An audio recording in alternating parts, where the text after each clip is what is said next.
Chemistry के जिस branch में हम लोग केमिकल रिएक्शन के रेट के बारे में स्टडी करते हैं, ठीक है, रेट ऑफ रिएक्शन को कौन कौन प्रभावित कर रहा है, and the mechanism by which the reaction कैसे हो रहा है, proceed is called chemical kinetics. Chemical kinetics में हम लोग क्या क्या पढ़ेंगे, हम लोग स्टडी करेंगे रेट का, केमिकल रिएक्शन के रेट के बारे में स्टडी करेंगे, इस रेट को कौन कौन प्रभावित कर रहा है ना। रेट होता है ना कि कुछ डाल देने के बाद वो स्पीड, उसका जो रेट है तेज हो गया, कभी स्लो हो गया, तो उस सब के बारे में, उस फैक्टर्स के बारे में पढ़ेंगे, और रिएक्शन कैसे हो रहा है उस मैकेनिज्म को हम लोग समझेंगे। क्लासिफिकेशन ऑफ रिएक्शन, रिएक्शन को किस तरह से क्लासिफाई किया गया है, तो on the basis of rate, rate के हिसाब से अगर हम लोग देखेंगे ना, तो इसको हम लोग 3 पार्ट में बांटे हैं। एक वेरी फास्ट रिएक्शन, एक ऐसा रिएक्शन जो क्या होता है बहुत तेजी से कंप्लीट होता है, जैसे प्रेसिपिटेशन ऑफ AgCl, AgCl तुरंत ही प्रेसिपिटेट हो जाएगा। दूसरा है वेरी स्लो रिएक्शन, जो कि बहुत साल में होगा, तुरंत कंप्लीट नहीं होगा, हम लोग देख नहीं सकते उसको कंप्लीट होते हुए।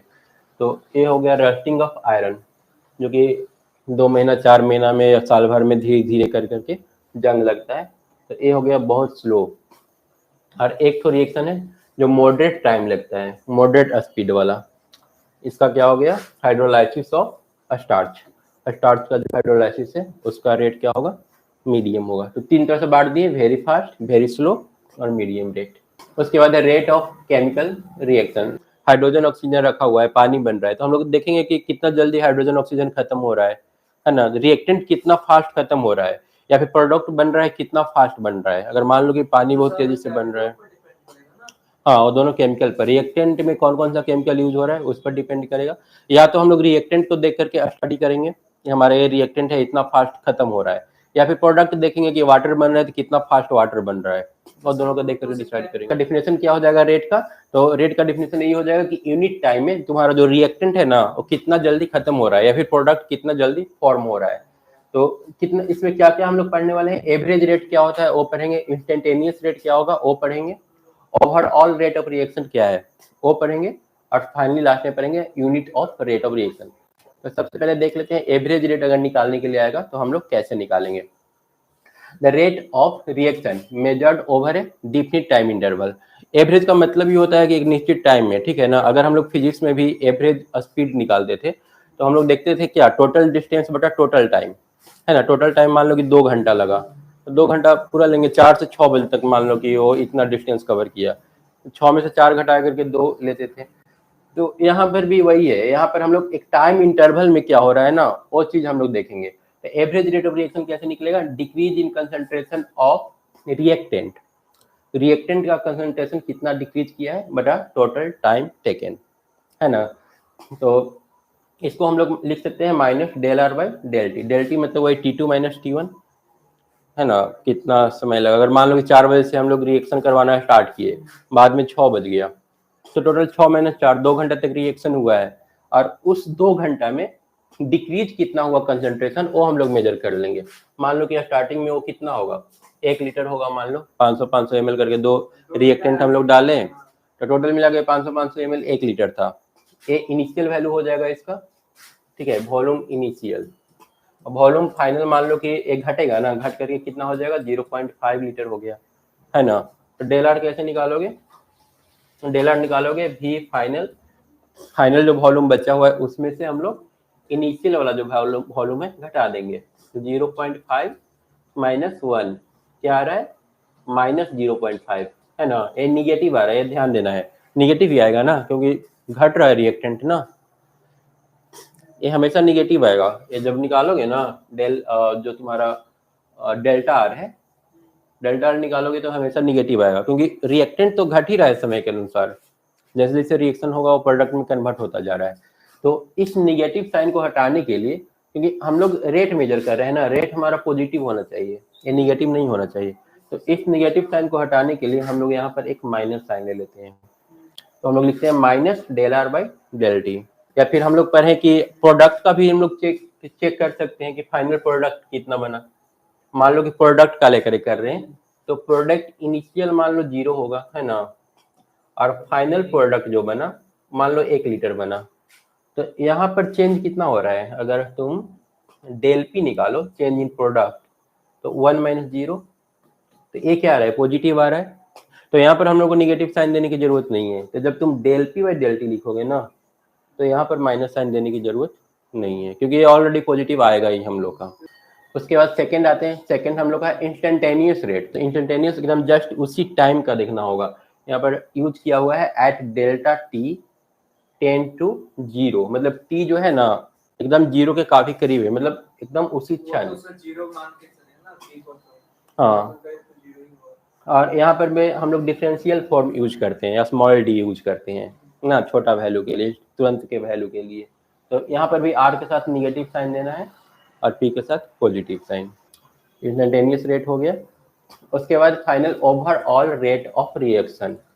ओवरऑल रेट मतलब कि यहाँ पर दो रिएक्टेंट रखे और यहाँ पर प्रोडक्ट पूरा बन करके रेडी हो गया, अब रिएक्शन नहीं हो रहा है, ठीक है। फाइनली एक प्रोडक्ट हम लोग का बन गया। When there are several reactants and products, the individual rate of various components may differ as they would depend on the stoichiometric coefficient. अब यहाँ पर देखो rate of disappearance of B. अब यहाँ पर सबका जो है ना अलग अलग तरीके से रेट घटेगा या बढ़ेगा, है ना। जैसे ए दिया हुआ है, बी दिया हुआ है, सी और डी दिया हुआ है। तो rate of disappearance of B कितना जल्दी जल्दी खत्म होगा। तो ए की तुलना में यहाँ पर टू बी है ना, ये ज्यादा फास्ट खत्म होगा। तो 2 गुने रेट ऑफ डिसअपियरेंस ऑफ ए अगर 500 ml खत्म होगा ना, तो ए 1 लीटर खत्म हो जाएगा। मतलब कि अगर 1 लीटर हमारा ए खत्म हो रहा है ना, ए अगर 1 लीटर खत्म हो रहा है, तो उतना देर में बी कितना खत्म हो जाएगा, 2 लीटर। ये ज्यादा 2 गुना फास्ट ए खत्म हो रहा है, 3 गुना फास्ट बन रहा है, अरे 4 गुना फास्ट बन रहा है। तो ऐसे में हम लोग ओवरऑल रेट ऑफ रिएक्शन कैसे निकालेंगे। तो देखो ए तो हमारा रिएक्टेंट है, अगर ए के रेस्पेक्ट में निकालना है तो हम लोग को ज्यादा कुछ नहीं करना है, बस minus of D A by D T, जैसा कि पहले से निकालते आ रहे थे, है ना। लेकिन जब हम लोग बी को लेंगे ना, तो बी तो बहुत फास्ट हो रहा है, तो हम लोग बी को कंसीडर करके और हाफ से डिवाइड कर देंगे। यहाँ पर जो कोफिशिएंट होगा ना, क्योंकि ये दोगुना फास्ट हो रहा था ना ए के रेस्पेक्ट में, तो हम लोग, क्योंकि रेट ऑफ रिएक्शन तो दोनों का सेम रहेगा ना, यहाँ पर 4 चीज दिया हुआ है, चारों का रेट ऑफ रिएक्शन सेम होगा। लेकिन हम लोग यहाँ पर देख रहे हैं कि ए अगर 1 लीटर खत्म हो रहा है, तो ए 2 लीटर खत्म हो रहा है। तुम सिर्फ यहाँ पर डीबी बाई डी कर दोगे ना, तो पता चलेगा कि 2 गुना ज्यादा फास्ट जल्दी से बी खत्म हो गया, है ना। हम लोग को तो ओवरऑल इक्वल रखना है सबको, जिस जिस जिस स्पीड से ए खत्म हो रहा है उसी स्पीड से टोटल ओवरऑल 2 भी खत्म होना चाहिए। तो उसको मैनेज करने के लिए यहाँ पर जो कोफिशिएंट रहता है ना, उसे हम लोग डिवाइड कर देते हैं। अगर D A by D T के बराबर बनाना है ना इसको भी, तो हम लोग क्या करेंगे, यहाँ पर 2b जो है उससे डिवाइड कर देंगे। यहाँ पर 3 है तो 3 से डिवाइड कर देंगे। साइन पॉजिटिव लेना होगा क्योंकि ये प्रोडक्ट वाला आ गया केस। और अगर डी को लेकर के बनाना है तो 1/4 del D by D T, ऐसे करके, मतलब कोफिशिएंट जो कुछ भी मिलता है उसको हम लोग डिवाइड करके और ओवरऑल रेट ऑफ रिएक्शन निकाल लेंगे। नहीं तो पता चलेगा कि सबका अलग अलग रेट आ रहा है, डिवाइड नहीं करोगे तो सबका। अब यहाँ पर सेम चीज दिया हुआ है, अगर a plus B B is equal to C C plus D D दिया हुआ है, तो a के रेस्पेक्ट में अगर निकालना है तो 1/a से डिवाइड करना होगा ना, b के रेस्पेक्ट में निकालना है तो 1/b से, c वाला को 1/c से, ऐसे करके ओवरऑल रेट हम लोग निकाल सकते हैं किसी भी इक्वेशन का। अब आते हैं unit of rate of reaction. Unit क्या होगा, इसका यूनिट है मोल पर लीटर। नीचे में क्या है, देखो यहाँ पर ऊपर में तो कंसंट्रेशन है ना, रेट में जब हम लोग रेट निकाल रहे हैं, ऊपर में क्या है, उसका कंसंट्रेशन है, और नीचे में क्या है, टाइम है, सेकंड है। सेकंड ऊपर जाएगा तो क्या हो जाएगा, -1 पावर। तो मोल पर लीटर है ना उसका कंसंट्रेशन और पर सेकंड। उसके बाद है dependence of rate on concentration. एक कंसंट्रेशन पर रेट किस तरह से डिपेंडेंट होता है ना, ये हम लोग पढ़ने वाले हैं। एक्चुअली देखो, ये जो रेट होता है ना, रेट हमारा 3 चीज पर डिपेंडेंट करता है किसी भी रिएक्शन का। पहला जो डिपेंडेंट होगा वो होगा कंसंट्रेशन ऑफ रिएक्टेंट, ठीक है, रिएक्टेंट कितना मात्रा में अवेलेबल है, ज्यादा रिएक्टेंट रहेगा तो ज्यादा फास्ट होगा, कम रिएक्टेंट रहेगा कम होगा। दूसरा है टेम्परेचर, टेम्परेचर कितना है, टेम्परेचर बढ़ाएंगे तो रेट ऑफ रिएक्शन क्या होगा, इंक्रीज करेगा। और तीसरा कैटलिस्ट, कैटलिस्ट यूज होता है कभी कभी रिएक्शन को तेज करने के लिए। मतलब ये 3 फैक्टर है जिस पर रेट ऑफ रिएक्शन हम लोग का डिपेंड करने वाला है। बारी बारी से इन तीनों को देखेंगे। तो उसी में सबसे पहले हम लोग को देखना है कंसंट्रेशन वाला, कि कंसंट्रेशन पर किस तरह से डिपेंडेंट होता है। इसमें हम लोग क्या क्या पढ़ने वाले हैं, रेट लॉ पढ़ने वाले हैं, मतलब सब कंसंट्रेशन से रिलेटेड टर्म रहेगा। ऑर्डर ऑफ रिएक्शन पढ़ेंगे और unit of rate of constant. यहाँ पर देखो, यहाँ पर एक रिएक्शन दे रखा है A plus B is equal to C plus D, ठीक है ना। तो यहाँ पर इसका जो रेट है ना, ये जो लिखा हुआ है बॉक्स में करके, वो कंसंट्रेशन ऑफ ए है। तो हमारा जो रेट होगा ना, वो डायरेक्टली प्रोपोर्शनल किसके होगा, कंसंट्रेशन ऑफ ए के पावर एक्स और इनटू कंसंट्रेशन ऑफ बी के पावर वाई, ठीक है। हाँ, एक्स वाई पावर होगा, पर ए वाला नहीं होगा, यहाँ वाला वैल्यू हम लोग यूज नहीं करेंगे, एक्स और वाई गिवन रहेगा। तो रेट हमारा ए पर इसके कंसंट्रेशन पर डिपेंड करेगा, ए के कंसंट्रेशन पर डिपेंड करेगा और बी के कंसंट्रेशन पर डिपेंड करेगा। और इसके अलावा ए और बी किस टाइप का मटेरियल है ना, उसके अनुसार यहाँ पर हम लोग उसका पावर देंगे, एक्स और वाई देंगे, जैसा क्वेश्चन में दिया हुआ रहेगा। तो वही चीज यहाँ पर लिखा हुआ था कि exponent A and B may और may not be equal to stoichiometric coefficient. ये तुम्हारा स्टोकियोमेट्रिक कोफिशिएंट है, ये कभी कभी उसके बराबर भी हो जाता है, लेकिन मैक्सिमम केस में उसके बराबर नहीं होगा, वो जो दिया हुआ रहेगा हम लोग वो वहां पर यूज करेंगे। और ओवरऑल अगर रेट हम लोग लिखेंगे ना, तो ये आ जाएगा एक कांस्टेंट, प्रोपोर्शनल साइन हटेगा, तो वहां पर क्या देना होगा, एक कांस्टेंट देना होगा, constant into concentration of A के पावर एक्स और कंसंट्रेशन ऑफ बी के पावर वाई, है ना। Above equation is known as differential rate equation. ये क्या है, डिफरेंशियल रेट इक्वेशन है, और के इज प्रोपोर्शनलिटी कांस्टेंट, जिसको हम लोग रेट कांस्टेंट भी बोलते हैं।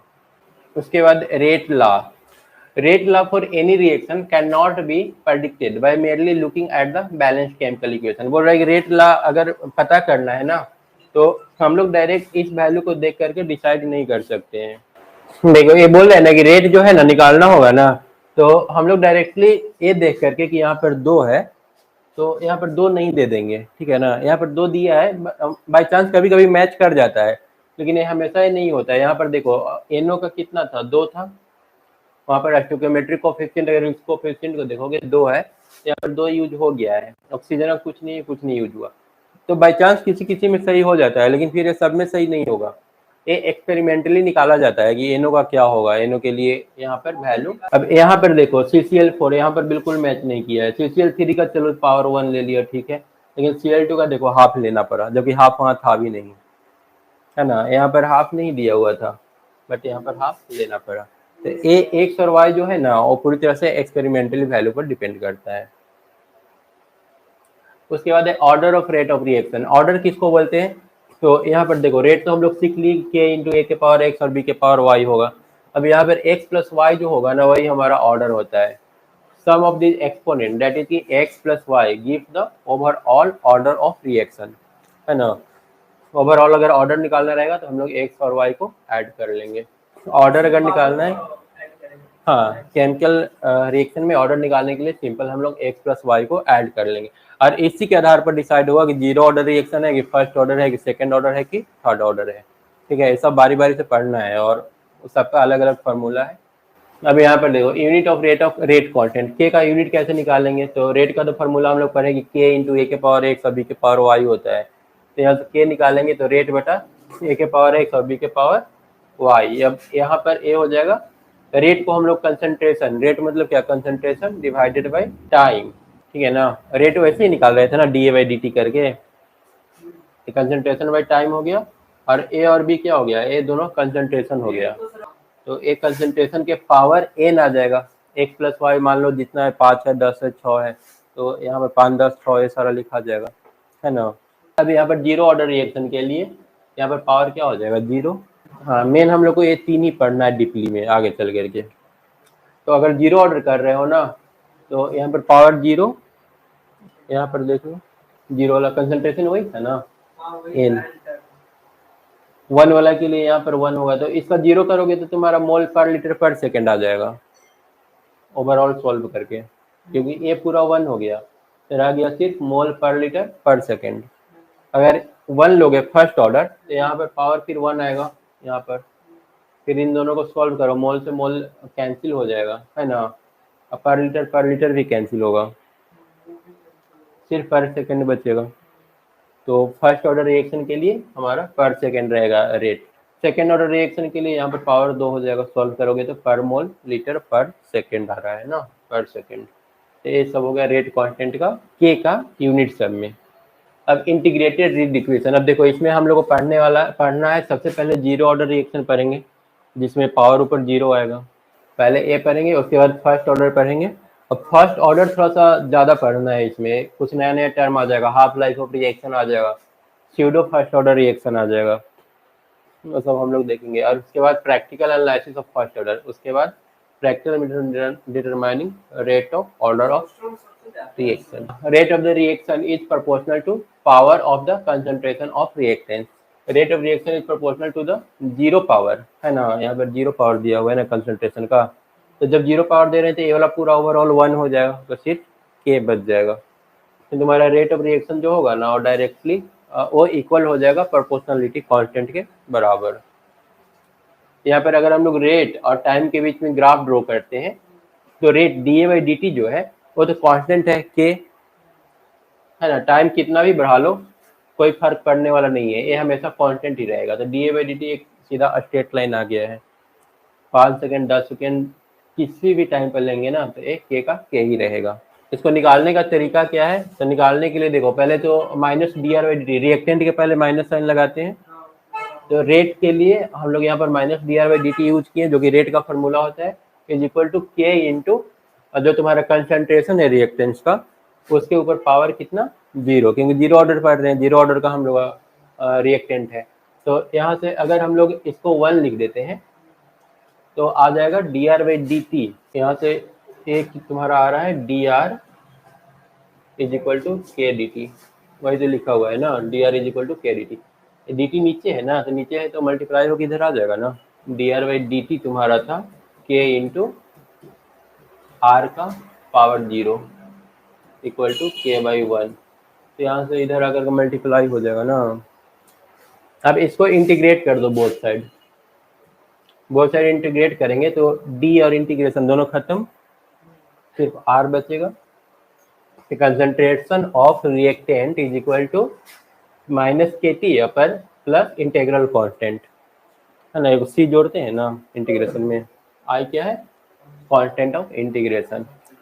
अगर हम लोग को i का वैल्यू निकालना है तो t बराबर 0 रख लो, ठीक है, r बराबर r0, स्टार्टिंग में जो इसका कंसंट्रेशन है r0 के बराबर होगा, है ना, तो यहाँ पर t 0 रखेंगे तो i बराबर क्या आ जाएगा, इनिशियल कंसंट्रेशन, स्टार्टिंग में जो था ना रिएक्टेंट का कंसंट्रेशन ओ, फिर इस i के वैल्यू को हम लोग यहाँ पर पुट कर देंगे, i का वैल्यू आ गया r0 के बराबर, अब इस i के वैल्यू को यहाँ पर पुट कर देंगे इक्वेशन में, तो हमारा आ जाएगा concentration of reactant is equal to -kT plus R0। हाँ, एक फार्मूला हो गया k का। तो अगर जीरो ऑर्डर इक्वेशन है और वहाँ पर हम लोग को k का वैल्यू निकालने के लिए बोलेगा, तो हम लोग डायरेक्ट इस फार्मूला से इनिशियल कंसंट्रेशन ले लेंगे माइनस टी टाइम के बाद जो कंसंट्रेशन बचा वो डिवाइडेड बाई टोटल टाइम, ये करके हम लोग निकाल सकते हैं। तो ये प्रूफ करने के लिए एग्जाम में आ सकता है, ठीक है ना, ये पूरा एक ग्राफ बनाने के लिए आएगा और फॉर्मूला प्रूफ करने के लिए आएगा। ये 3 पेज जो है ना, ये थोड़ा ठीक से कर लेना। यहाँ पर एक दिखाया है इक्वेशन लिख करके, ये तुम्हारा जीरो ऑर्डर है, decomposition of gaseous ammonia on A hot platinum surface at high pressure, ठीक है। ये देखो यहाँ पर कैटलिस्ट यूज किया है ना, प्लेटिनम, ये रेट को बढ़ाने के लिए यूज किया जाता है। तो अमोनिया से बन रहा है नाइट्रोजन और हाइड्रोजन, तो यहाँ पर रेट निकालना है तो k इंटू NH3 का पावर कितना, 0, क्योंकि जीरो ऑर्डर है ये, तो यहाँ से क्या आ गया k। फर्स्ट ऑर्डर रिएक्शन में हम लोग का क्या होगा, यहाँ पर जो रिएक्टेंट होगा ना इसके ऊपर पावर 1 रहेगा ना, जीरो ऑर्डर में हम लोग 0 देखे थे, फर्स्ट ऑर्डर में क्या रहेगा, 1 रहेगा। एक बार डिफिनेशन पढ़ लेते हैं, rate of the reaction is proportional to the first power, ठीक है ना, power 1, first power of concentration of the reactant, reactant के पावर 1 के डायरेक्टली प्रोपोर्शनल होगा। रेट का हम लोग डिफिनेशन जानते हैं, -dR/dt, रिएक्टेंट लिख रहे हो तो -dR/dt, और अगर प्रोडक्ट P लिख रहे हो तो फिर प्लस साइन देना होगा। हम लोग यहाँ रिएक्टेंट को लेकर कर रहे हैं, तो -dR/dt is equal to k into R, है ना। यहाँ पर देखो एक तो रिएक्टेंट है, एक तो प्रोडक्ट है, रेट हमारा क्या हो जाएगा, -dR/dt। dR/dt किसके बराबर होगा, अगर प्रोपोर्शनल साइन को हम लोग हटाएंगे तो एक k आएगा और साथ में r के पावर 1 आएगा, मतलब कि ये आ जा रहा है कुल मिलाकर के यहाँ से dR/r is equal to k into dt आ जाएगा ना, ये वाला अगर नीचे लेके चले जाएंगे तो वो ऐसा इसलिए किया ताकि हम लोग इसको फिर इंटीग्रेट कर सकेंगे ठीक से, है ना। dt को इधर लेके आ गए और r को नीचे, r नीचे चला गया, dt इधर आ गया। ये समझ में आया? देखो d अगर हम लोग r निकालेंगे कितना आ जाएगा, k into r into D T, है ना। तो डी आर हमको इंटीग्रेट करना है, डी आर बाई आर। अगर हम लोग ए वाला को यहाँ पर लेके चले आओ, इधर मल्टीप्लाई है ना, तो इधर आगे क्या होगा, डिवाइड होगा, D are by R is equal to K D T. और एक माइनस साइन था, और माइनस साइन को हम लोग इधर ही लिख दिए। यहाँ पर देखो क्या किया हम लोग, दोनों तरफ इंटीग्रेट किए। इंटीग्रेट करने से क्या आ गया, log are is equal to minus के टी प्लस आई आ जाएगा।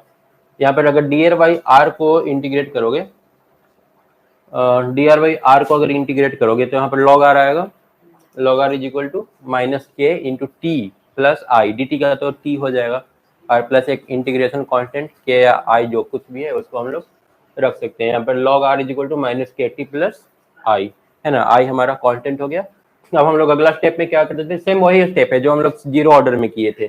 टी बराबर जीरो पर हम लोग देखेंगे, है ना, t equal to zero put किए, टी बराबर जीरो पुट करेंगे तो ए वाला जो है ना आर, आर इनिशियल वैल्यू हो जाएगा, आर नॉट इसको रिप्रेजेंट हम लोग कर सकते हैं।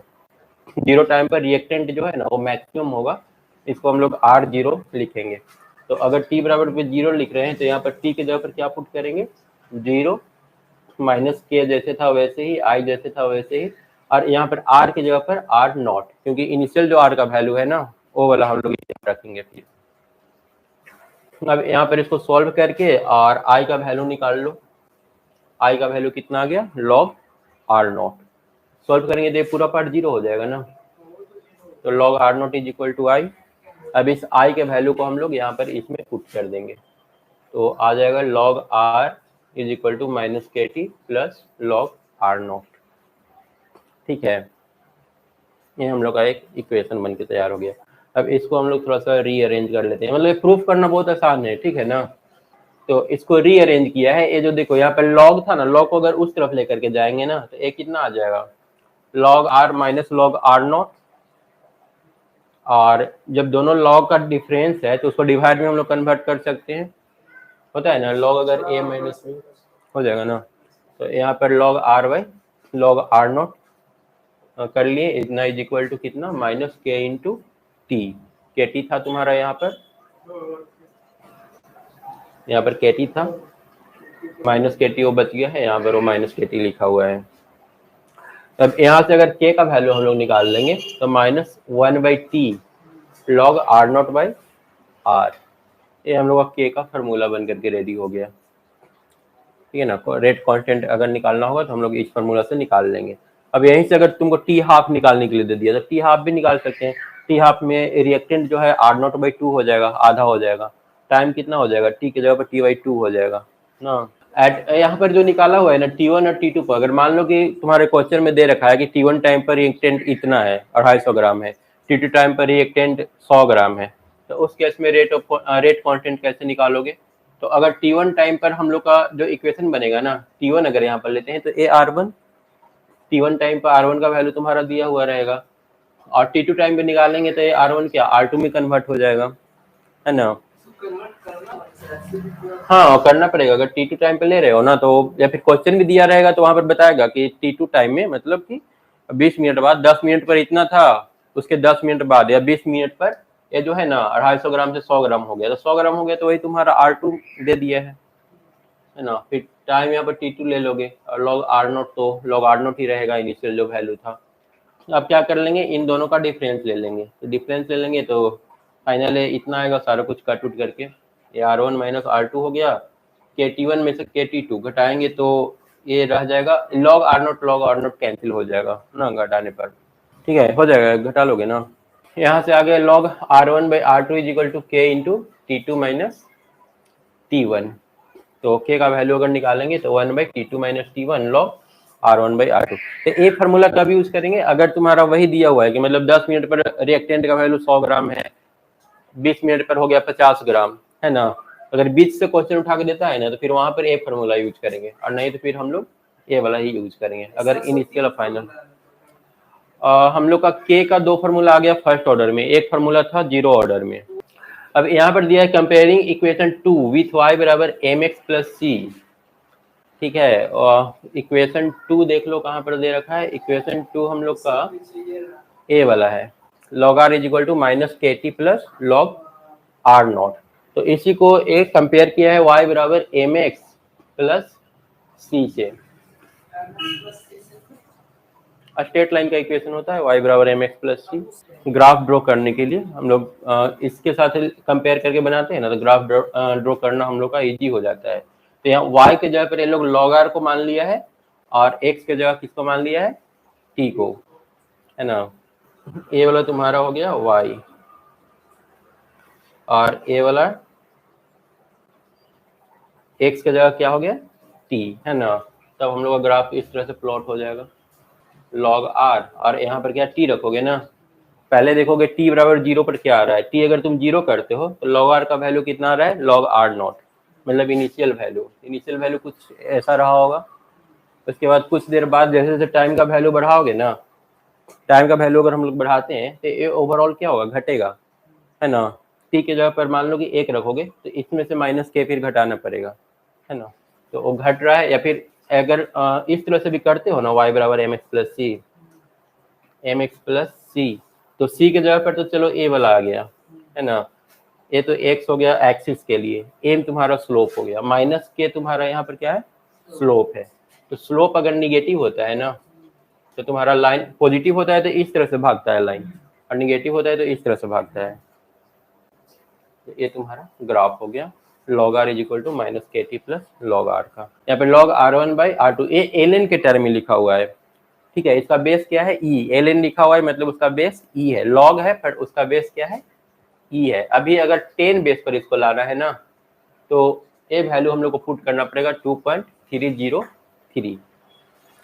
यहाँ पर था 1 बाई T2 माइनस T1, या फिर अगर मान लो इसी से लेना है तो 1 बाई टी लॉग इतना। अगर इसी को तुम लॉग में कन्वर्ट करोगे ना, तो ये ही बराबर हो जाएगा 1 बाई टी, एल एन को 2 पॉइंट कितना हो जाता है, 2.303। ये फिर अब जब इतना ए लिख दिए ना, तब यहाँ पर लॉग लिखेंगे। लॉग का बेस कितना होता है, 10 होता है, और 10 पर फिर हम लोग ए वाला वैल्यू रख देंगे यहाँ पर, r not divided by r. समझ में आया। ये जो लिखा हुआ है ना, इसका मतलब हुआ लॉग ई बेस पर। अगर ई बेस को 10 बेस में कन्वर्ट करना है ना, तो फिर इतना से मल्टीप्लाई करना पड़ेगा। यहाँ पर वही किया है, इस फॉर्म में कन्वर्ट कर दिया। उसके बाद अगर इन सारे चीज को दूसरा तरफ लेकर के चले जाओ, तो एक के टी बटा 2.303 आ जाएगा log r not by r. ठीक है, अब इसका अगर ग्राफ प्लॉट करेंगे तो log r not by r, और इधर टाइम लिया है log r not by r, और टाइम लिया है। तो ये तुम्हारा क्या हो गया, ये पूरा का पूरा के का वैल्यू हो गया डायरेक्टली प्रोपोर्शनल के हो गया, टी का हो गया ना। अगर ए पूरा कांस्टेंट लेकर के चलो, तो log r not by r directly proportional क्या है, टी। जब डायरेक्टली प्रोपोर्शनल होता है तो ग्राफ स्ट्रेट लाइन, है ना, क्योंकि ये स्लोप का काम कर रहा है तुम्हारा। और इनवर्सली प्रोपोर्शनल रहता है ना, तो कर्व बनता है। ये तुम्हारा स्लोप है, ये स्ट्रेट लाइन आ गया, क्योंकि हम लोग का यहाँ पर y जो है ना, वो डायरेक्टली प्रोपोर्शनल x आ रहा है। या फिर y बराबर अगर mx के फॉर्म में लिखते हैं ना, तो y बराबर mx, जहाँ पर m तुम्हारा a है। अगर t 0 रखोगे ना, तो t अगर 0 ले लेते हैं, है ना, तो वो वाला log भी 0 ही हो जाएगा, log इतना का वैल्यू 0 से स्टार्ट होगा। अगर t बहुत ज्यादा रखते हो ना, t बढ़ाते हो इन्फिनाइट, तो वो वाला भी बढ़कर कितना हो जाएगा, इन्फिनाइट हो जाएगा। ये अगर इन्फिनाइट जाएगा ना, तो इधर से ये वाला भी इन्फिनाइट पे चला जाएगा। यहाँ पर एक एग्जांपल दिया है फर्स्ट ऑर्डर रिएक्शन का, C2H4 प्लस H2 क्या बना रहा है, C2H6 बना रहा है। तो हमारा जो रेट होगा वो डायरेक्टली प्रोपोर्शनल होगा रेट कांस्टेंट के इनटू इसका कंसंट्रेशन, C2H4 का कंसंट्रेशन। पावर हम लोग क्या लेंगे, 1 लेंगे, है ना। ये एक तो एग्जाम्पल हो गया फर्स्ट ऑर्डर का। पिछला वाला जीरो ऑर्डर का एग्जाम्पल देखे थे, वहां पर इसका पावर क्या लिया था, 0 लिया था। उसके बाद देखो अब हाफ लाइफ। हाँ, इसमें मतलब मेन जो तुम्हारा रेट डिटरमाइनिंग चीज है ना, वो तुम्हारा C2H4 है, उस पर ही इसका रेट पूरा डिपेंड कर रहा है।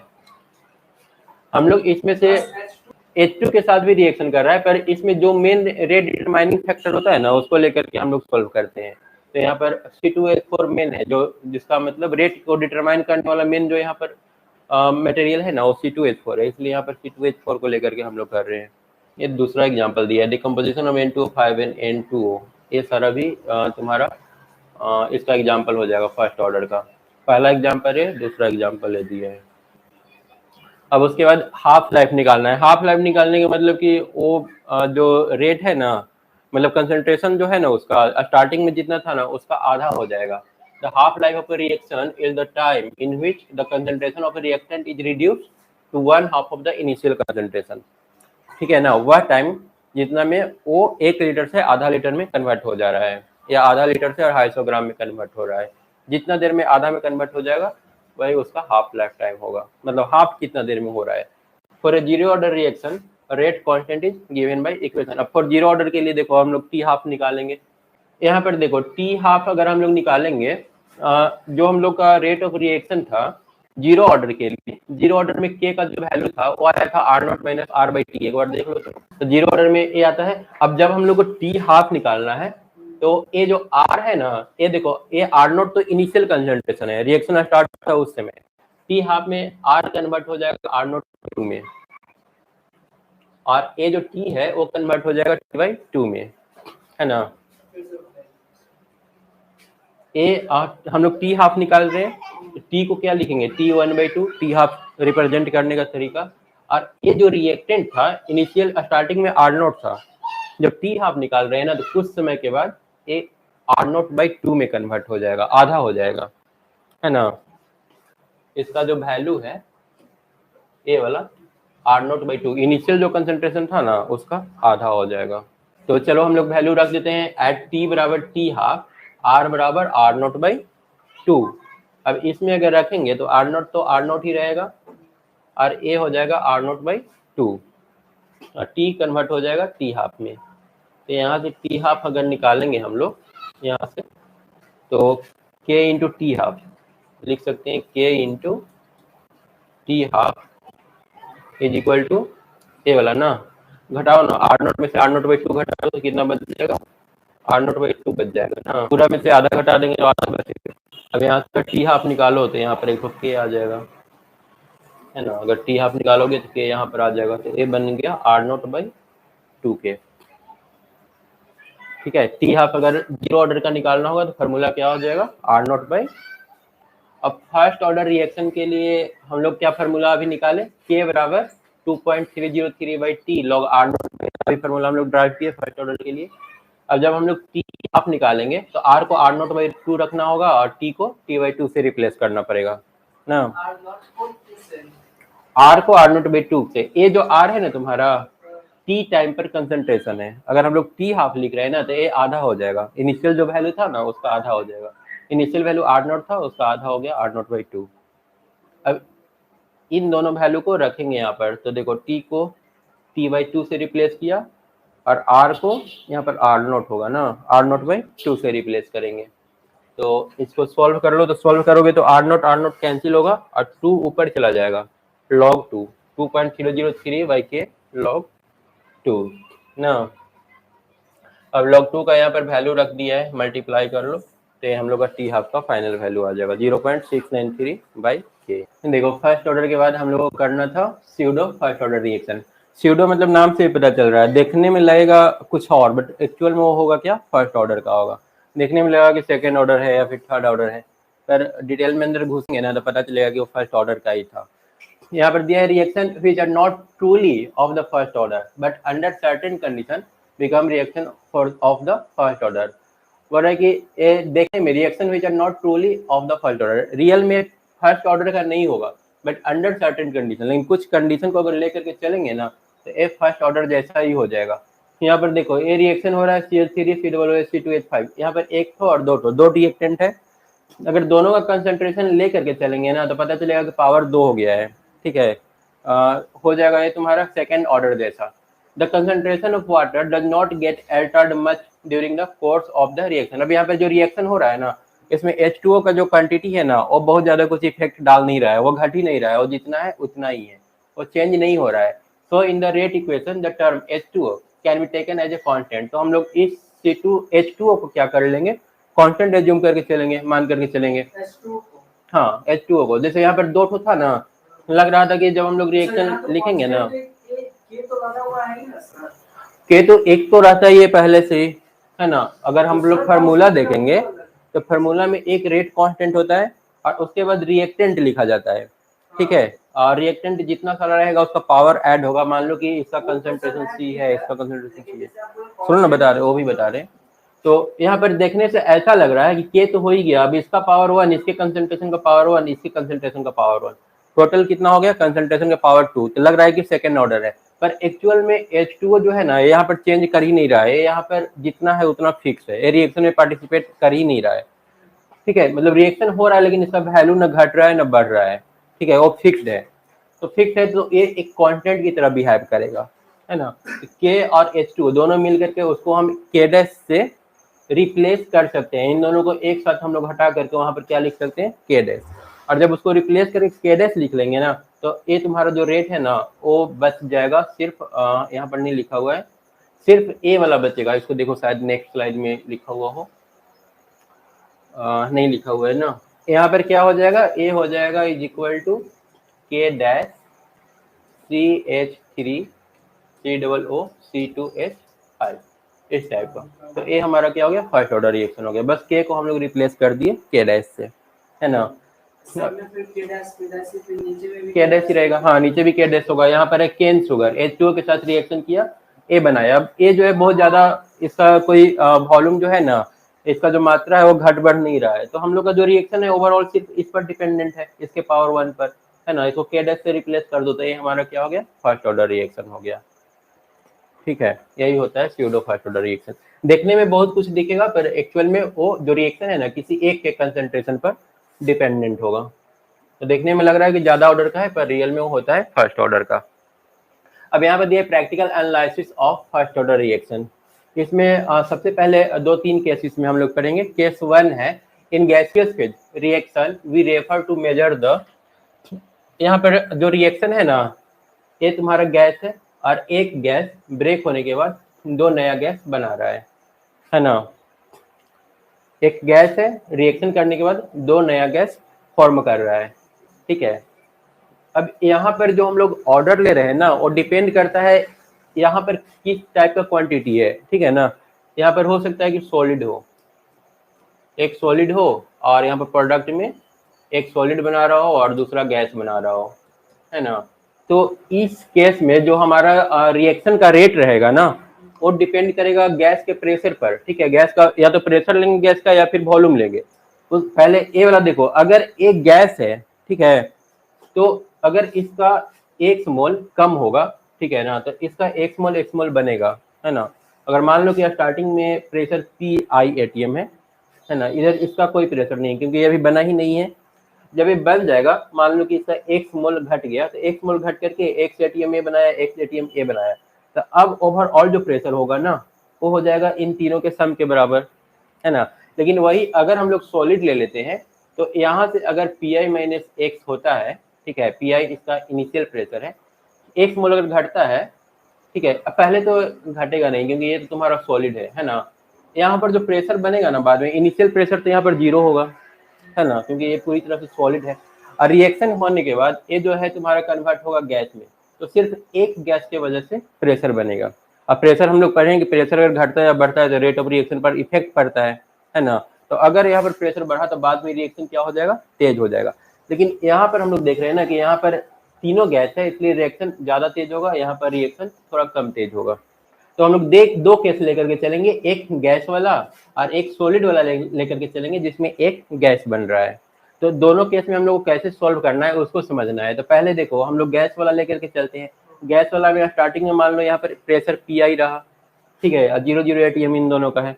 बाद में क्या हुआ कि इसका 1 मोल जो है ना, वो रिएक्शन कर गया और करके XX मोल B और C बना दिया। PI के साथ माइनस हुआ है। हाँ, जैसे मान लो कि इसका 1 मोल X की जगह अगर 1 मानेंगे तो 1 मोल टूटेगा तो 1 मोल B बनेगा और 1 मोल C बनेगा, है ना। नहीं, ऐसे नहीं होता है, जैसे C प्लस O2 CO2 ऐसे बन रहा है ना। तो अगर 1 मोल C है और 1 मोल ऑक्सीजन है ना, तो 1 मोल ही CO2 बनाएगा। ये जितना टूट रहा है ना उतना ही ये दोनों बनाएगा, ऐसा नहीं कि एक एक जोड़ करके इसको 2 मोल कर देंगे। अगर इसका x मोल कम हुआ है ना, तो वो दोनों B और C जो बनेगा ना, वो x मोल ही बनेगा। तो अब जो इसका फाइनल प्रेशर होगा, इनिशियल प्रेशर देखो T टाइम पर जो प्रेशर होगा, इनिशियल प्रेशर तो PI ही है, उसमें तो कोई दिक्कत नहीं। T टाइम पर जो प्रेशर होगा वो इन चारों के सम के बराबर होगा। 1 2 3, 3 टर्म है, 1 2 3, इन तीनों के सम के बराबर होगा। ये जोड़ने से आ रहा है PI प्लस x, और यहाँ से अगर x निकाल लो ना, तो PT माइनस PI x का वैल्यू दे देगा, है ना। अब इनिशियल प्रेशर अगर हम लोग PA निकालना चाहेंगे, तो PA क्या हो जाएगा, PI माइनस x। ये A का प्रेशर लिया है अकेला, अगर हम लोग A का प्रेशर लेंगे ना T टाइम पर, तो उस प्रेशर को PA बोलेंगे। वो प्रेशर कितना है, PI माइनस x के बराबर है ना। तो ये PI माइनस x, मतलब अकेले अगर इसका प्रेशर हम लोग देखेंगे ना, तो वो हो जाएगा PI माइनस x, जो कि यहाँ लिखा हुआ है। अब यहाँ पर क्या करो कि x का वैल्यू पुट कर दो, तो ये आ गया 2PI माइनस PT। अब a क्यों निकाला गया, इसका रिक्वायरमेंट था, जरूरत था, ठीक है ना। हम लोग को इसका जरूरत पड़ेगा और इसका जरूरत पड़ेगा, क्योंकि पीछे जो हम लोग फार्मूला पढ़ रखे हैं ना, वो ए वाला फार्मूला पढ़ रखे हैं, के निकालने का, रेट निकालने का। तो हम लोग को जरूरत था किस चीज का, PI का जरूरत था और PA का जरूरत था, इसीलिए हम लोग यहाँ पर दो चीज निकाले, एक PI निकाले हैं और दूसरा PA निकाले हैं। तो यहाँ पर PI और PA यहाँ पर पुट कर दिया। अब PA का वैल्यू अगर हम लोग सोल्व कर ले, क्योंकि PA का वैल्यू तो दिया हुआ नहीं रहेगा, हाँ वही वहाँ पर रिएक्टेंट लिखा हुआ होगा ना, हाँ रिएक्टेंट होगा वहाँ पर। हम लोग का रिएक्टेंट PA और PI है ना, इसीलिए ये रिएक्टेंट PI है स्टार्टिंग वाला। कंसंट्रेशन पहले लेते थे हम लोग, रिएक्टेंट का कंसंट्रेशन लेकर के चले थे पिछला वाला लेक्चर में।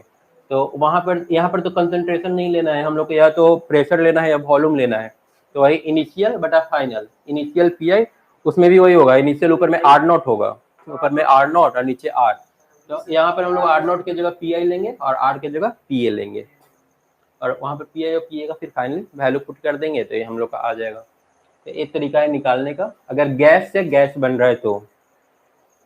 अब सॉलिड से सॉलिड और गैस बन रहा है, तो उसको कैसे सॉल्व करेंगे, इसको हम लोग नेक्स्ट स्लाइड में समझ लेते हैं। ये वाला देख लेना एनसीईआरटी में है कि नहीं, सॉलिड वाला, ठीक है ना। ए है तुम्हारा, ए से बन रहा है क्या, फाइनल BS और CG, मतलब एक सॉलिड ही बना है और दूसरा गैस बना है।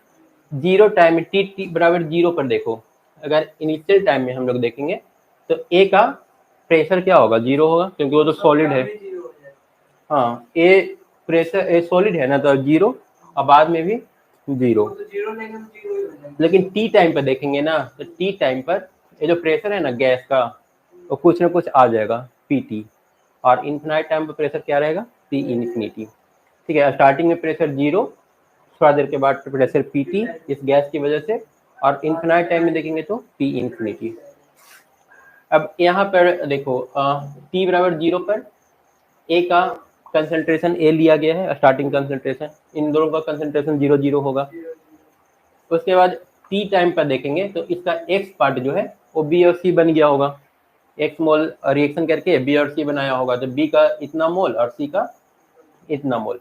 और अगर इन्फिनाइट टाइम पर देखोगे ना, तो A बिल्कुल खत्म हो जाएगा और बन करके रह जाएगा तुम्हारा BS और CG, है ना। ए वाला सॉलिड और ए वाला गैस पूरा कन्वर्ट हो जाएगा, मतलब इसका A मोल पूरी तरह से A मोल B में और A मोल C में कन्वर्ट हो जाएगा। मतलब 1 मोल A पूरी तरह से रिएक्शन के बाद हम लोग को 1 मोल B दे रहा है और 1 मोल C दे रहा है। तो A यहाँ पर इंपॉर्टेंट है, इसका T बराबर 0 पर वैल्यू क्या है, T पर क्या है और इन्फिनिटी पर क्या है। ठीक है, समझ में आ रहा है ना। अब यहाँ पर देखो, ये फार्मूला हम लोग पढ़ रखे हैं for first order reaction, KT is equal to, या फिर K is equal to 1/T log initial concentration बटा time concentration at time T। ये फार्मूला हम लोग पढ़े हैं। अब यहाँ पर देखो, यहाँ पर अगर A बटा A माइनस एक्स, अब A हम लोग को पता है नहीं, A पता नहीं है, तो उसके लिए हम लोग क्या करेंगे, हम लोग देख रहे हैं कि हमारा जो प्रेशर है ना, वो जितना मोल एक खत्म हो रहा है ना, उसी के डायरेक्टली प्रोपोर्शनल है ना। अगर x मोल बना तो प्रेशर x, देखो यहाँ पर x मोल अगर एक खत्म हुआ ना, तो प्रेशर कितना हो जा रहा है, x। तो डायरेक्टली प्रोपोर्शनल है, जैसे जैसे मतलब a का नंबर ऑफ मोल खत्म होगा वैसे वैसे प्रेशर तुम्हारा बढ़ता जाएगा। तो हम लोग का जो प्रेशर है वो डायरेक्टली प्रोपोर्शनल है number of mole of x पर। जितना x उसका खत्म होगा। P इंफिनिटी पर पूरा प्रेशर पूरी तरह से A मोल के बराबर हो जा रहा था, है ना। अगर यहाँ पर P इंफिनिटी माइनस PT करेंगे तो P इंफिनिटी वाला कितना A और PT वाला x, A माइनस x के प्रोपोर्शनल हो जाएगा। तो अगर हम लोग यहाँ पर a बटा a माइनस एक्स निकालेंगे तो ये आएगा क्या, P इंफिनिटी बटा P इंफिनिटी माइनस PT। अब हम लोग क्या करेंगे, क्वेश्चन सॉल्व करने के लिए पूरा रिएक्शन होने देंगे, पूरा रिएक्शन हो जाएगा तो फाइनल जितना प्रेशर होगा ना वो प्रेशर हम लोग मेजर कर लेंगे और वो P, हाँ, और T टाइम पर जो प्रेशर है वो मेजर करके और सॉल्व कर लेंगे। मतलब इसको हम लोग रिप्लेस कर देंगे इस वैल्यू से, ठीक है। ये वाला वैल्यू हम लोग को नोन नहीं था, हाँ, इसका फाइनल आ जाएगा 1/T log P infinity divided by P infinity minus PT। इस तरह से अगर क्वेश्चन आता है तो सॉल्व कर सकते हैं। इसको एक बार एनसीईआरटी में देख लेना कि ये है कि नहीं है, ठीक है, हो सकता है सिलेबस में ना भी हो। उसके बाद है one of reactant is titrated with A redox reagent. ये भी एक तो केस आता है। इसमें होता क्या है ना कि हम लोग कुछ और लेकर के चलते हैं। यहाँ पर देखो, जैसे हम लोग यहाँ पर चल रहे हैं, मान लो ए को ही लेकर के चल रहे हैं। अब ए जो है ना, जब रिएक्शन होगा ना तो एक खुद खत्म नहीं होगा। यहाँ पर हम लोग एक रिएजेंट यूज करेंगे, केमनोफेर या कोई भी ऑक्सीडाइजिंग एजेंट, ठीक है। बताया था पहले कि कैटलिस्ट कभी कभी यूज किया जाता है रिएक्शन को तेज करने के लिए, तो वो वाला जब यूज करेंगे ना तो वही खत्म होगा, एक खुद बिल्कुल खत्म नहीं होगा। हाँ, कैटलिस्ट डालते रहो, खत्म होता रहेगा, रिएक्शन होता रहेगा। मतलब जो इफेक्ट पड़ रहा है ना वो ए पर पड़ ही नहीं रहा है। तो फिर हम इस क्वेश्चन को कैसे सॉल्व करेंगे, क्योंकि उस क्वेश्चन सॉल्व करने के लिए तो हम लोग इसका कंसंट्रेशन लेते थे स्टार्टिंग में और फाइनल में। तो ये तो पता चलेगा कि स्टार्टिंग में भी जितना था उतने हैं, फाइनल लास्ट में भी जितना था उतने हैं। तो इस केस में हम लोग कैटलिस्ट को लेकर के क्वेश्चन को सॉल्व करते हैं, कैटलिस्ट का वॉल्यूम लेकर के। ए नहीं हट रहा है, कैटलिस्ट तुम डाला ना, जैसे KMnO4 स्टार्टिंग में तुम मान लिया 1 लीटर डाला, कुछ देर के बाद वो ½ लीटर हो गया, तो यहाँ पर चेंज किसका वॉल्यूम हो रहा है, कैटलिस्ट का। हम लोग जो क्वेश्चन सॉल्व करेंगे ना रेट निकालने के लिए, वो कैटलिस्ट का कंसंट्रेशन लेकर के ही हम लोग सॉल्व करेंगे। जैसे कैटलिस्ट 0 टाइम पर उसका वॉल्यूम मान लो V0 है और T टाइम पर उसका वॉल्यूम कुछ घट गया, घट करके VT रह गया। तो अब जो हमारा फार्मूला होगा, V0 हमारा जो होगा और डायरेक्टली प्रोपोर्शनल A है ना, इनिशियल कंसंट्रेशन, T टाइम पर इसका कुछ मोल खत्म हो जाएगा, है ना। तो A हो जाएगा A minus x, VT directly proportional A minus x, कुछ मोल खत्म हो गया है। तो यहाँ से फार्मूला हम लोग का क्या होता है, KT लॉग इनिशियल वैल्यू बटा value at time T, V0 by VT होता है। तो यहाँ पर चाहो तो उसको रिप्लेस कर सकते हो। यहाँ पर V0 directly proportional A, VT directly proportional, अच्छा ये दूसरा केस है, हाँ, यहाँ पर A पहला केस है जो इतना में ही सॉल्व हो गया, ठीक है ना। फाइनल हम लोग का रिजल्ट क्या होगा, V0 बाई VT, मतलब इनिशियल वॉल्यूम ले लेंगे उस रिएजेंट का जो यूज किए हैं और फाइनल T टाइम पर जितना वॉल्यूम आया ना वो ले लेंगे, सॉल्व कर लेंगे, हम लोग का K निकल जाएगा। ये एक अलग केस है। इसमें क्या है, if the same reagent react with all the reactant and product. यहाँ पर क्या हो रहा है ना कि ये जो रिएजेंट हम लोग लिए हैं ना वो रिएक्टेंट और प्रोडक्ट दोनों के साथ रिएक्शन कर रहा है, ठीक है। तो इसका स्टार्टिंग वॉल्यूम तो मान लो कि ठीक है ए रहा जो उसका कंसंट्रेशन है स्टार्टिंग में, बाद में जो होगा ना, बाद में वो इस टाइप से होगा, जैसे ए यहाँ से ए हम लोग का बना रहा है B प्लस C, स्टार्टिंग में इसका ए था, ए 0 0 था, ए वाला कुछ देर बाद A माइनस एक्स हुआ तो ए वाला एक्स मोल बना, ए वाला एक्स मोल बना, है ना। तो यहाँ पर ए के लिए यूज नहीं हुआ, ये दोनों किसके लिए यूज हुआ है, रिएजेंट के लिए, क्योंकि ये तो जितना है उतना ही, वो तो घट ही नहीं रहा है, रिएजेंट का ये वैल्यू होगा। तो अगर तुम T टाइम पे इसका वॉल्यूम देखोगे ना तो इन तीनों को ऐड करना पड़ेगा, तो आएगा तुम्हारा A प्लस एक्स, है ना, एक एक्स कैंसिल होगा। तो टी टाइम पे जो तुम्हारा वॉल्यूम आएगा ना वो आएगा A प्लस एक्स, स्टार्टिंग जो वॉल्यूम आएगा वो आएगा A, है ना। यहाँ पर हम लोग इसको भी मान करके चल रहे हैं कि ए भी हमारा रिएक्शन कर रहा है, पहला वाला केस में वो रिएक्शन नहीं कर रहा था। तो यहाँ पर अगर 2V0 माइनस VT हम लोग निकाल ले, इसको 2 से मल्टीप्लाई करो तो ये भी 2A हो जाएगा, और उसमें से VT घटा दो तो 2A में से A गया तो A और 0 माइनस एक्स गया तो माइनस एक्स। इस सॉल्व करके खुद आ रहा है। तो इस A माइनस एक्स का वैल्यू अगर हम लोग पुट कर दें तो क्या आ रहा है, 2V0 माइनस VT। तो यहाँ पर ये 2 केस हो गया जो हम लोग को लेकर के चलना होगा ना। ये रिएजेंट वाला एक एग्जांपल देखो यहाँ पर हम दे दिए हैं, इसको तुम देख करके समझ लेना। यहाँ पर है रिएक्शन हो रहा है COOH का होल 2, है ना। ये तुम्हारा बना रहा है CO plus CO2 plus H2O, ठीक है। अब जो खत्म हो रहा है ना, एक खत्म नहीं हो रहा है, खत्म कौन हो रहा है, KMnO4।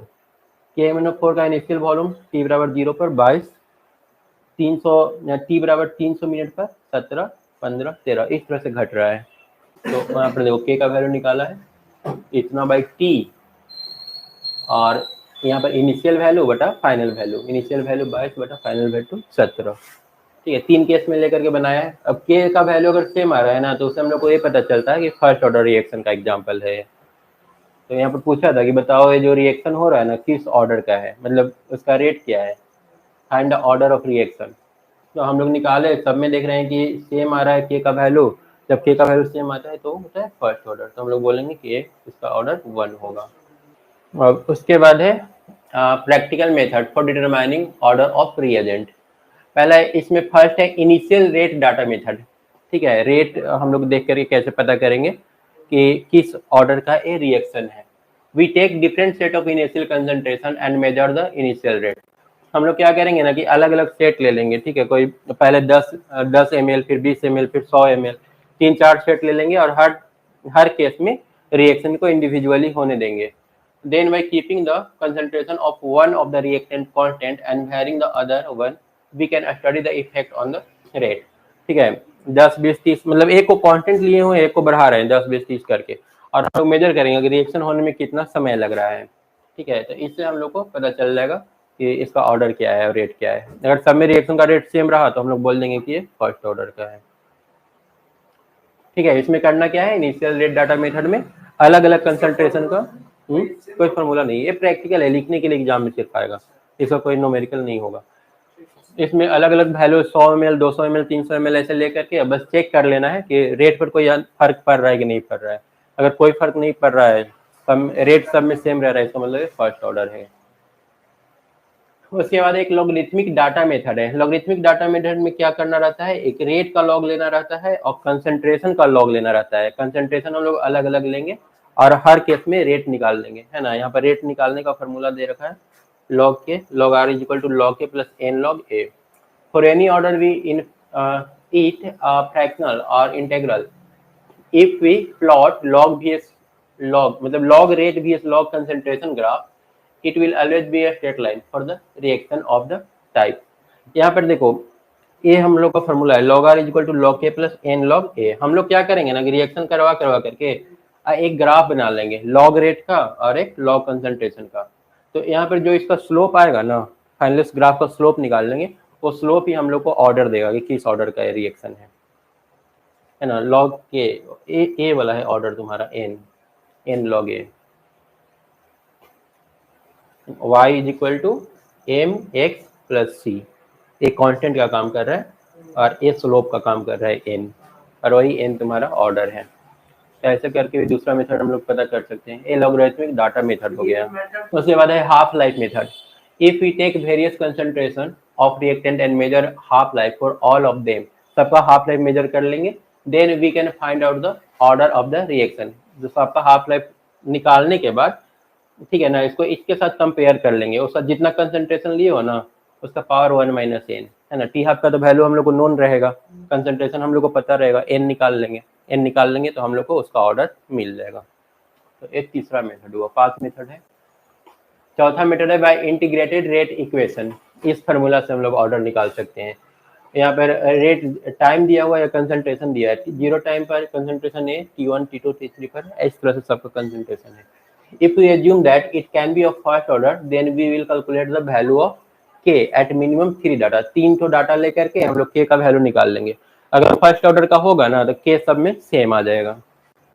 लेट द वैल्यू भी k1, k2 एंड k3, ठीक है। k1 पिछला वाला में कैसे किए थे, यही वाला जो है ना चौथा नंबर, वही तुम्हारा एक क्वेश्चन था। सबका वॉल्यूम अलग अलग दिया हुआ है ना, सब में हम लोग k निकाले हैं बारी बारी से, सब सेम आया है। तो एक चौथा मेथड हो गया निकालने का। और एक 5वां मेथड है आइसोलेशन मेथड। आइसोलेशन मेथड में क्या करेंगे, in this method all the reactants are taken in very large excess except one and the order of the reaction is determined. इसमें उसमें स्टेटमेंट थोड़ा सा डिफरेंट दिया हुआ था और ठीक से समझ में नहीं आ रहा था, तो हम दूसरा अलग से ले लिए हैं। In this method all the reactants are taken in very large excess except one.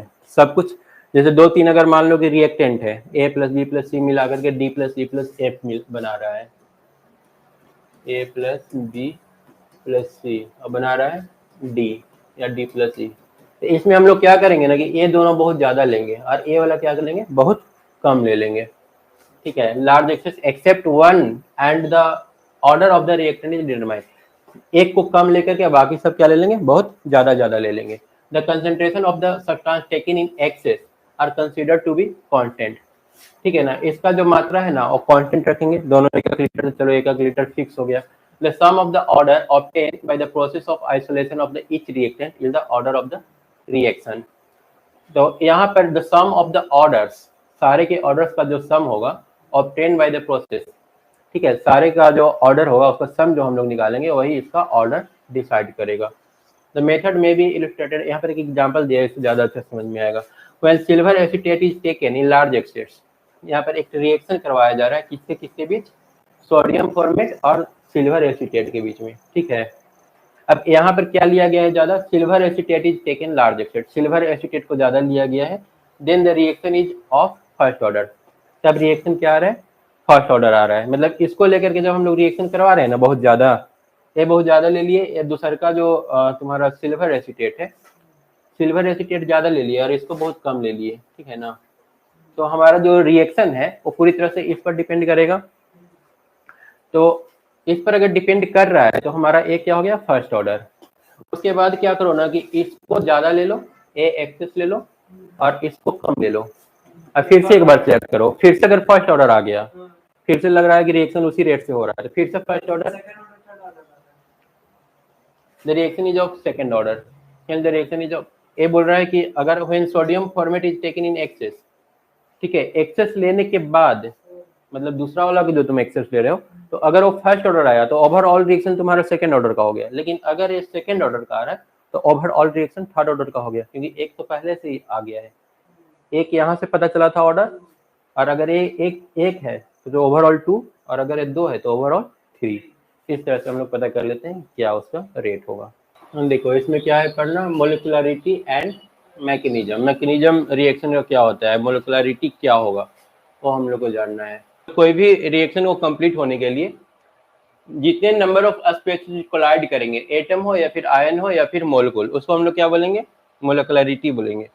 इससे पहले हम लोग एक चीज और पढ़े थे, ऑर्डर पढ़े थे ना, ऑर्डर और मोलिकुलरिटी। आगे हम लोग देखेंगे कि दोनों में फर्क क्या है। ठीक है, classification of reaction on the basis of molecularity. Molecularity के अनुसार हम लोग क्या करते हैं, क्लासिफाइड करते हैं। ठीक है, जो रिएक्शन है वो किस टाइप का रिएक्शन होगा ना, उसको हम लोग अलग अलग पार्ट में बांटते हैं। तो सबसे पहले आता है यूनिमोलिकुलर रिएक्शन। यूनिमोलिकुलर में क्या होगा, एक मॉलिक्यूल होगा और ब्रेक हो करके 2 या 2 से ज्यादा प्रोडक्ट होगा वो बना सकता है। ठीक है ना, यहाँ पर दिया हुआ है NH4NO3 और यहाँ पर बन रहा है N2 + 2H2O। तो यहाँ पर यूनिमोलिकुलर रिएक्शन क्या होगा, जिसमें एक मोलिक्यूल ब्रेक कर करके और 2 या 2 से ज्यादा प्रोडक्ट बनाएगा, इसको हम लोग यूनिमोलिकुलर रिएक्शन बोलेंगे। नेक्स्ट हमारा है बायोमोलिकुलर रिएक्शन। इसमें इन्वॉल्व सिमिल्टेनियस कोलिजन बिटवीन 2 स्पेसीज। इसमें क्या होंगे, 2 स्पेसीज, मतलब कि HI का 2 मोलिक्यूल जो है ना आपस में टकरा रहे हैं, कोलाइड कर रहे हैं, और 2HI कोलाइड करके H + I hydrogen plus oxygen बना रहा है, H2 + I2 होगा। यहाँ पर PPT फॉर्मेट लिए है ना और ठीक से आया नहीं है, PDF फॉर्मेट में लेना चाहिए था इसको। उसमें उसके बाद क्या है, ट्रीमोलिकुलरिटी या फिर ट्राइमोलिकुलर रिएक्शन। इसमें क्या होंगे, 3 ठो रिएक्टेंट होंगे जो एक तरह से कोलाइड करेंगे, है ना। यहाँ पर 3 मॉलिक्यूल है, 2 ठो NO का है और 1 ठो ऑक्सीजन का है। एक कोलाइड किया, कोलाइड करने के बाद 2 ठो NO बना रहा है। ठीक है, बायोमोलिकुलर, ट्राइमोलिकुलर, यूनिमोलिकुलर, तीनों समझ में आ गया। एक में 1 मोलिक्यूल रहेगा, एक में 2 रहेगा और लास्ट वाला में 3 ठो रहेगा। Reactions with molecularity greater than 3 are very rare. 3 से ज्यादा बहुत कम वैसा रिएक्शन देखने को मिलता है। मैकेनिज्म क्या होता है, तो मैकेनिज्म मतलब एक जब रिएक्शन होता है ना तो वो 2 से 3 स्टेप में होता है। The reaction taking place in 1 step are called elementary. तो वो 2-3 स्टेप में से जो एक सिंगल स्टेप हम लोग लेंगे ना, उसको हम लोग क्या बोलेंगे, एलिमेंट्री रिएक्शन बोलेंगे। Where sequence of elementary reactions, देखो बहुत सारा जब एलिमेंट्री रिएक्शन एक साथ होगा ना, 2-3, जिसको मैकेनिज्म बोलते हैं, गिव्स अस द प्रोडक्ट, वो हम लोग को फाइनल प्रोडक्ट देता है। और इसको कंप्लीटली मतलब पूरी रिएक्शन को एक साथ क्या बोलेंगे, कॉम्प्लेक्स रिएक्शन। ठीक है, एक एक करके स्टेप वाइज होता है, जिसको एलिमेंट्री बोलेंगे, और बहुत सारा एलिमेंट्री मिला करके कॉम्प्लेक्स रिएक्शन बनाएगा। The different step in which the complex reaction take place is called mechanism of the reaction. जो अलग अलग स्टेप हो रहा है ना, 2-3, उसको क्या बोलेंगे, मैकेनिज्म ऑफ रिएक्शन बोलेंगे। रेट डिटरमाइनिंग स्टेप कौन सा होगा, तो जो मतलब 2-3 जो स्टेप्स हो रहे हैं ना, तो उसमें जो सबसे स्लोएस्ट होगा ना रिएक्शन, उसको हम लोग क्या बोलेंगे, rate determining step. The overall rate of the reaction is controlled by the slowest step. जो सबसे स्लो वाला स्टेप है वही हम लोग को डिसाइड करके बताएगा कि इसका रेट क्या रहने वाला है in a reaction, called the rate determining step. इसी को हम लोग रेट डिटरमाइनिंग स्टेप बोलते हैं। A complex reaction can be represented as series of elementary step. हाँ, अगर एलिमेंट्री रिएक्शन है तो वही रेट डिटरमाइनिंग का स्टेप भी होगा, क्योंकि एक ही है उसमें, तो और कुछ है नहीं, तो वही रेट डिसाइड करेगा फाइनल क्या हो। एक कॉम्प्लेक्स के लिए बोल रहा है, कॉम्प्लेक्स के लिए, कॉम्प्लेक्स में 3 स्टेप होगा, 3 एलिमेंट्री रिएक्शन होगा, या फिर 2 स्टेप होगा, तो उसमें जो सबसे स्लो होगा ना वो रेट डिटरमाइन करेगा। हाँ, रिएक्टेंट हम लोग क्या मतलब रिएक्टेंट ले रहे हैं, फाइनल प्रोडक्ट क्या बन रहा है, आगे एग्जाम्पल देखेंगे। कुछ कुछ रिएक्शन ऐसा होता है ना, ऐसा ऐसा प्रोडक्ट भी बनता है ना जो हम लोग को फाइनली मिलता ही नहीं है, वो बना और बनने के बाद तुरंत खत्म हो गया अंदर ही अंदर, तो सेकंड या थर्ड स्टेप में ही वो खत्म हो जाता है। अब यहाँ पर एग्जाम्पल दे रखा है 2NO2 प्लस F2, सारा मिट गया है, 2NO2 बना रहा है। एक्सपेरिमेंटली रेट ऑफ रिएक्शन, अगर यहाँ पर रेट ऑफ रिएक्शन निकालेंगे ना, तो NO2 का कंसंट्रेशन और F2 का कंसंट्रेशन लेना होगा। दोनों रिएक्टेंट का यहाँ पर कंसंट्रेशन लिया हुआ है, और इसका जो मैकेनिज्म होगा NO2, हाँ NO2 और NO2 रिएक्शन किया है, और क्या बना रहा है, NO प्लस NO3, और फिर ANO3। देखो अब NO3 बना, लेकिन हम लोग को फाइनली मिलेगा नहीं ना, NO3 प्लस CO रिएक्शन करके क्या बना रहा है, NO2 और CO2। मतलब यहाँ पर NO3 था ना, NO3 बीच में बना, लेकिन हम लोग को मिला नहीं, गायब हो गया बीच से ही। ये देखो, ये पहला स्टेप है, पूरा ओवरऑल रिएक्शन तो ए वाला है ना, फाइनल हम लोग को NO3 नहीं मिल रहा है, ये बीच में NO3 बना और फिर CO से रिएक्शन करके गायब हो गया, वो हम लोग को फाइनल प्रोडक्ट के रूप में वो नहीं मिल रहा है। हम लोग का जो मेन रिएक्शन है ना वो ए वाला है, जहाँ पर हम लोग को सिर्फ 2NO2 और ए मिल रहा है ना। यहाँ पर भी फाइनल रिएक्शन में वो नहीं है, थोड़ा सा इसको PDF फॉर्म में ही कन्वर्ट कर दे तो अच्छा था। देखो इसमें क्या हुआ, 2NO2 रिएक्शन किया F2 से, क्या बना रहा है, 2NO2F। ये हम लोग का एक फाइनल रिएक्शन है, एक कॉम्प्लेक्स रिएक्शन है। अगर इसको स्टेप वाइज हम लोग ब्रेक करेंगे ना, तो स्टेप 1 में पहले NO2 से रिएक्शन किया, NO2 का 2 मोल लिया हुआ था, दोनों मोल NO2 का आपस में रिएक्शन किया, और रिएक्शन करके NO और क्या बनाया, NO3 बनाया। ये स्लो है, इसलिए रेट डिटरमाइनिंग का स्टेप भी यही होगा। उसके बाद ए वाला NO3 फिर से CO से रिएक्शन किया है, और CO से रिएक्शन करके क्या बना लिया, NO2 और CO2। फाइनल हम लोग को क्या मिल रहा है, NO2 और F।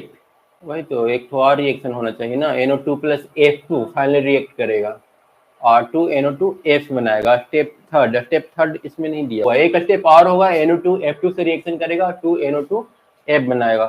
तो इसमें सबसे स्लोएस्ट स्टेप कौन सा हो गया, ए वाला ना, सेकंड वाला।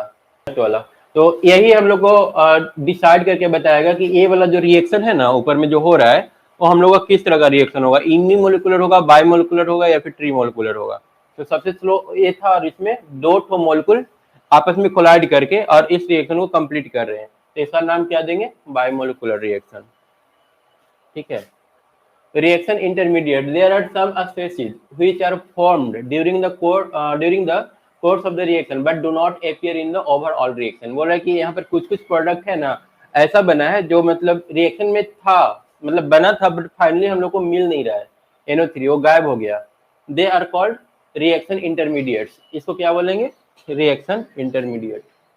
That is NO3 is the NO3 in the above example. ऊपर वाला एग्जांपल में हम लोग का NO3 क्या है, रिएक्शन इंटरमीडिएट है। अब उसके बाद ऑर्डर और मोलिकुलरिटी, दोनों में फर्क क्या है ये हम लोग समझेंगे। ऑर्डर क्या था, ऑर्डर तो हम लोग पहले पढ़े थे ना, जो कंसंट्रेशन होता था, कंसंट्रेशन का पावर जो होता था ना, उसी का सम लेते थे हम लोग। ऑर्डर और मोलिकुलरिटी में क्या फर्क है वो हम लोग अभी देखने वाले हैं। तो ऑर्डर हम लोग पहले पढ़ चुके हैं, है ना, स्टार्टिंग में पढ़े थे ना। वो क्या होता था, रिएक्टेंट के जो पावर होता था ना, जब रेट निकालते थे तो रेट निकालते समय हम लोग लिखते थे के इंटू कंसंट्रेशन का ऊपर में पावर है ना, रिएक्टेंट के कंसंट्रेशन के पावर। तो वो पावर का जो सम होता था ना, वो हम लोग का ऑर्डर आता था। पर ये थोड़ा सा डिफरेंट है, ये तो रिएक्शन के बीच का पार्ट है ना, जो सबसे स्लो है उसमें कितना मोलिक्यूल आपस में टकरा है, वो मोलिकुलरिटी है। यहाँ पर 3-4 पॉइंट लिखा हुआ है, order is the sum of the power of the concentration of the reactant, है ना, रिएक्टेंट के पावर का सम था ये, जो कि रेट ला एक्सप्रेशन में हम लोग को मिलता था। It can B zero, zero भी होता था, है ना, it can B zero and even a fraction, zero भी हो सकता है फिर फ्रैक्शन में भी आ सकता है, किसी किसी का पावर हाफ भी रहता था कंसंट्रेशन का। It is applicable to elementary as well as complex reaction, ये सारे ही रिएक्शन में अप्लीकेबल होगा, चाहे वो एलिमेंट्री हो या फिर कॉम्प्लेक्स हो, सब में जो रिएक्टेंट है उसका कंसंट्रेशन सब में होगा और कंसंट्रेशन का पावर सब में हम लोग ले लेंगे। It can be determined experimentally, इसको हम लोग एक्सपेरिमेंटली सिर्फ पता कर सकते हैं, कहीं पर मतलब वो कैलकुलेशन से वो नहीं आता है, एक्सपेरिमेंट में जो दिया हुआ रहता है ना वो हम लोग लेते हैं। For complex reaction order is given by the slowest step, complex reaction के लिए ऑर्डर हम लोग किससे डिसाइड करेंगे, जो स्लोएस्ट स्टेप होगा उससे डिसाइड करेंगे। उसके बाद मोलिकुलरिटी का समझ लो, molecularity is the number of reacting species जो कोलाइड करेंगे taking part in the elementary reaction which must collide simultaneously, ये आपस में कोलाइड करके और रिएक्शन को होने में मदद करते हैं in order to bring about a chemical reaction, है ना। मोलिकुलरिटी और उसमें दोनों में फर्क है, वो कंसंट्रेशन का पावर का सम था और एक क्या है, नंबर ऑफ रिएक्टेंट, कितने रिएक्टेंट कोलाइड कर रहे हैं उसका संख्या ये बताता है। ये जीरो कभी नहीं हो सकता, जीरो होगा तो फिर रिएक्शन ही नहीं होगा, है ना, जबकि ऑर्डर वाला में जीरो था, ऊपर वाला में जीरो था, ये जीरो नहीं होगा। और ये नॉन इंटीजर, अब फ्रैक्शन में भी ये नहीं आएगा, क्योंकि कोलाइड करेगा तो एक एटम करेगा, दो एटम करेगा, हाफ एटम तो आधा एटम तो होता नहीं है। It is applicable only for elementary reaction, एक किसके लिए एप्लीकेबल होता है, सिर्फ और सिर्फ एलिमेंट्री रिएक्शन के लिए। For complex reaction molecularity has no meaning, है ना। अगर कॉम्प्लेक्स रिएक्शन का हम लोग को मोलिकुलरिटी निकालना भी होगा तो हम लोग क्या करेंगे, पहले उसका एलिमेंट्री स्टेप देखेंगे, एलिमेंट्री स्टेप्स लिखेंगे सारा, उसके बाद देखेंगे कि सबसे स्लो कौन है और उसमें मोलिकुलरिटी क्या है वो निकाल करके हम लोग फाइंड आउट कर लेंगे। It can be calculated by simply adding molecules of the slowest step, ठीक है। Generally molecularity of the slowest step is same as the order of the overall reaction, तो जैसे जो सबसे स्लोएस्ट स्टेप होता है ना उसका जो मोलिकुलरिटी होगा वो ऑर्डर के इक्वल होता है, ओवरऑल रिएक्शन के ऑर्डर के बराबर हो जाएगा। उसके बाद टेम्परेचर डिपेंडेंस, टेम्परेचर डिपेंडेंस क्या क्या है, इसमें एक एक्सीवेशन एनर्जी है ना। अब देखो कोलाइड हो रहा है तो जितना सारा कोलाइड होगा सब में कंपल्सरी नहीं है कि रिएक्शन होगा ही, ठीक है। कार्बन ऑक्सीजन टकराया तो कोई जरूरी नहीं है कि CO2 बनेगा ही बनेगा, हो सकता है टकराया होगा, एक दूसरे के टच में आया होगा, पर इतना एनर्जी इन लोगों को नहीं मिला होगा कि वो रिएक्शन कर सके, टकरा करके बस साइड हो लिया। तो एक्टिवेशन एनर्जी का जरूरत पड़ता है, हम लोग कुछ एक्स्ट्रा एनर्जी दे करके उन दोनों को एक्टिवेट करते हैं, उसी को एक्टिवेशन एनर्जी आगे हम लोग देखेंगे। उसके बाद है temperature dependence of the rate of reaction, rate of reaction temperature पर किस तरह डिपेंडेंट होता है वो भी देखने वाले हैं। According to collision theory a reaction take place because the reactant molecule collide with each other, सब टकराएंगे तो रिएक्शन होगा। The minimum energy which the colliding molecule must have in order that the collision between them may be effective is called threshold energy. तो threshold energy क्या हो गया, reaction होने के लिए मिनिमम जो एनर्जी उसके पास होता है ना, ठीक है, टकराने के बाद उसका कुछ रिजल्ट निकले इफेक्टिव, इफेक्टिव का मतलब कि कुछ रिजल्ट निकलना चाहिए उसमें से, कहाँ पे लिखा हुआ था, collision between them may be effective is called threshold energy. Threshold energy समझ में आया, मतलब मिनिमम एनर्जी जो मतलब कोलाइडिंग मॉलिक्यूल के पास होना चाहिए रिएक्शन होने के लिए, टकराने के बाद रिएक्शन हो या टकराने के बाद उसका कुछ परिणाम निकले, उसके लिए जितना मिनिमम एनर्जी चाहिए ना उसको क्या बोलेंगे, थ्रेशोल्ड एनर्जी बोलेंगे। हाँ, अपना एनर्जी होगा, अपना एनर्जी से मान लो कि टकराया पर उसका कुछ रिजल्ट नहीं मिला तो हम लोग बोलेंगे है 10, मान लो कि 10 जूल है एनर्जी, लेकिन वो हम लोग 10 जूल को इफेक्टिव एनर्जी नहीं, थ्रेशोल्ड एनर्जी नहीं बोलेंगे, क्योंकि 10 जूल था वो जाकर के टकराया लेकिन रिएक्शन कुछ हुआ नहीं। लेकिन 10 से मान लो कि 1 जूल और हम लोग दे देते हैं और 11 में वो इफेक्टिव हो जाता है, 11 जूल मिलते ही रिएक्शन हो जाता है, तो उस 11 जूल को हम लोग क्या बोलेंगे, थ्रेशोल्ड एनर्जी बोलेंगे कि ये रिएक्शन होने के लिए कम से कम 11 जूल इसको चाहिए। The minimum extra amount of energy absorbed by the reactant molecule so that their energy become equal to threshold value is called activation energy। तो देखो 10 जूल मान लो कि अभी है उसके पास, 10 जूल में जाकर टकरा तो रहा है लेकिन कुछ रिजल्ट नहीं मिल रहा है, ठीक है। रिजल्ट मिलने के लिए 1 जूल और चाहिए, तो 1 जूल मान लो हम लोग बाहर से दे दिए, ठीक है, 1 जूल और दे दिए तो वो कहां तक पहुंच गया, थर्सोल्ड तक पहुंच गया। तो वो जो 1 जूल दिए ना, उस 1 जूल को हम लोग क्या बोलेंगे, एक्टिवेशन एनर्जी बोलेंगे। दो एटम है, दो एटम के पास 10 जूल ऑलरेडी एनर्जी है, टकरा रहे हैं लेकिन रिएक्शन नहीं हो रहा है, ठीक है। इसको रिएक्शन करवाने के लिए टोटल कितना चाहिए, टोटल चाहिए 11 जूल। उस 11 जूल को हम लोग बोलेंगे क्या, थर्सोल्ड एनर्जी। हम लोग क्या करेंगे ना कि अभी इसके पास अपना कुछ एनर्जी है ना, इसके पास 10 जूल अभी एनर्जी है, उस 10 जूल में 1 जूल हम लोग दे दिए, 11 हो गया। जो 1 जूल दिए ना हम लोग, उसी को बोलेंगे एक्टिवेशन एनर्जी, क्योंकि ये 1 जूल देने से ये जो रिएक्शन है ना वो एक्टिवेट हो गया। समझ में आया, इसमें 3 टर्म है, एक थर्सोल्ड एनर्जी है, एक एक्टिवेशन एनर्जी है और एक एनर्जी है।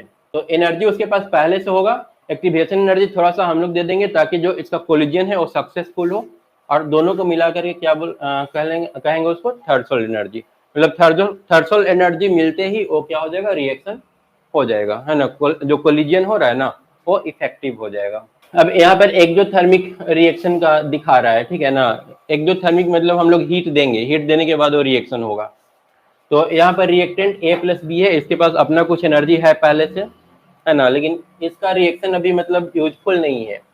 हम लोग क्या किए, थोड़ा सा एनर्जी दिए, उस एनर्जी को क्या बोलेंगे, एक्टिवेशन एनर्जी। तो अपना एनर्जी प्लस एक्टिवेशन में एनर्जी मिल करके ए थर्सोल्ड एनर्जी तक पहुंच गया। अपना एनर्जी और ए एक्टिवेशन एनर्जी जो दिए, ये पहुंच गया थर्सोल्ड तक। थर्सोल्ड तक पहुंचने के साथ ही क्या हुआ, रिएक्शन हो गया, ठीक है। रिएक्शन हो गया, यहाँ तक पहुंचा, तो यहाँ तक तो अपना ही एनर्जी था। तो यहाँ से यहाँ पर मतलब C+D जब बना ना, तो उसका फाइनल जो टेम्परेचर आया ना वो यहाँ तक पहुंच गया। रिएक्शन होने के बाद अभी A+B था, यहाँ पर रिएक्शन हुआ, रिएक्शन होने के बाद फाइनली उसका जो एनर्जी है इतना बचा C+D। तो इतना एनर्जी वो कहाँ पर गया, वो हीट के रूप में बाहर निकल गया। हाँ, डेल्टा E वही तुम्हारा हीट है, ए एनर्जी हीट के रूप में बाहर हो गया, इसलिए इसको हम लोग एक्सोथर्मिक बोल रहे हैं। यहाँ पर देखो ये इंडोथर्मिक का एग्जाम्पल है। A+B अभी करंट एनर्जी है इन लोग का, कुछ एनर्जी हम लोग दिए, यहाँ पर आकर के ये रिएक्शन हो गया। रिएक्शन होने के बाद यहाँ तक फिर वापस नहीं पहुंचा। अभी जो इसका एनर्जी है ना C+D है, मतलब एक कुछ एनर्जी एब्जॉर्ब करके अपने पास रख लिया। हम लोग जो एनर्जी दिए थे ना वो एनर्जी एब्जॉर्ब करके अपने पास रख लिया, C+D बना। तो इसको क्या बोलेंगे, इंडोथर्मिक, क्योंकि ये हीट ले लिया है, एनर्जी अपने अंदर एब्जॉर्ब करके रख लिया है। उसके बाद temperature dependence of the rate of A reaction for a chemical reaction. इसमें बता रहे हैं वही कि अगर टेम्परेचर बढ़ाओगे ना तो हर 10 डिग्री बढ़ने से क्या होता है, रेट कांस्टेंट इसका क्या हो जाएगा, डबल हो जाएगा। At a particular temperature if fraction of molecule are plotted versus, बोला कि अगर इसका हम लोग ग्राफ प्लॉट करेंगे ना तो ये कुछ इस टाइप से आने वाला है। यहाँ पर देखो अभी जो नॉर्मल टेम्परेचर है, नॉर्मल टेम्परेचर पर इतने सारे एटम का जो ना काइनेटिक एनर्जी इतना था, ठीक है, ये यहाँ पर काइनेटिक एनर्जी है। एक ये इधर वाला काइनेटिक एनर्जी का ग्राफ बता रहा है, और ए फ्रैक्शन कितना नंबर ऑफ मॉलिक्यूल है। तो ये जो मॉलिक्यूल रखा हुआ है ना उसका कुछ एटम के पास इतना एनर्जी है, कुछ एटम के पास इतना एनर्जी है, कुछ के पास इतना, और कुछ जो एटम है ना उनके पास मैक्सिमम काइनेटिक एनर्जी है। जब 10 डिग्री हम लोग टेम्परेचर बढ़ा दिए तो क्या हुआ ना कि यहाँ पर वाला जो एटम जो मैक्सिमम इतना एटम था ना, मैक्सिमम एटम के पास अभी काइनेटिक एनर्जी था, ये अब आपस में कोलाइड करने लगा। कोलाइड करने लगा तो इनका जो एनर्जी है ना थोड़ा सा डाउन हो गया, मतलब काइनेटिक एनर्जी जो इनके पास था, जो मूवमेंट कर रहे थे जितना स्पीड से, वो उतना स्पीड से नहीं कर पाएंगे, तो ये थोड़ा सा डाउन हो जाएगा, है ना। टेम्परेचर बढ़ाने से क्या हो गया, थोड़ा सा डाउन हो गया। लेकिन इधर जो बहुत स्लो मूव कर रहा था ना, उनके पास अच्छा खासा मौका मिल गया कि अब अपना काइनेटिक एनर्जी को बढ़ा ले, ये लोग ज्यादा तेजी से मूव करना शुरू कर देंगे। तो जो यहाँ पर था ना, यहाँ पर जो एटम था देखो उसका काइनेटिक एनर्जी क्या हो गया है, बढ़ गया है। अगर यहाँ पर एक टेम्परेचर पर कोई, यहाँ पर देखो इस पर हम लोग ले रहे हैं, इस लाइन पर, तो ये वर्ल्ड वाला है, वर्ल्ड वाला का काइनेटिक एनर्जी देखो कम हो गया और इसका क्या हो गया, ज्यादा हो गया। मतलब जो एटम पहले से स्लो स्पीड में थे ना वो अब थोड़ा सा ज्यादा स्पीड में हो गए और इस तरह से आगे बढ़ रहा है। ठीक है, मतलब सेम काइनेटिक एनर्जी, इतना काइनेटिक एनर्जी रखने वाले नंबर ऑफ एटम की संख्या बढ़ गया है, ये वही बता रहा है ना। दूसरा वाला ग्राफ बता रहा है कि टेम्परेचर बढ़ाने से इस लाइन पर इस इतना काइनेटिक एनर्जी रखने वाले एटम की संख्या पहले से इतना था, अब इतना हो गया है, नंबर ऑफ एटम की संख्या बढ़ गया, मतलब जिसका स्पीड, मतलब कम स्पीड वालों की संख्या पहले से कम था, अब उनका संख्या क्या हो गया, ज्यादा हो गया।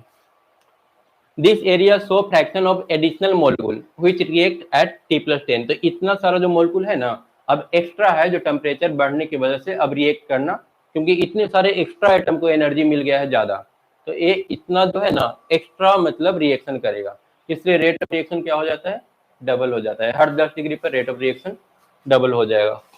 जितना एरिया दे रखा है ना, इतने सारे एटम को एक्स्ट्रा एनर्जी मिल गया, तो रेट को क्या करेगा, बढ़ा देगा। With increase in temperature, maximum of the curve move to the higher energy value। ये बोल रहा है कि मैक्सिमम का जो है ना हायर एनर्जी वैल्यू पर चला गया, काइनेटिक एनर्जी इन लोगों का क्या हो गया, ज्यादा हो गया है ना, इसी के बारे में वो लिखा हुआ है जो ऊपर बताए।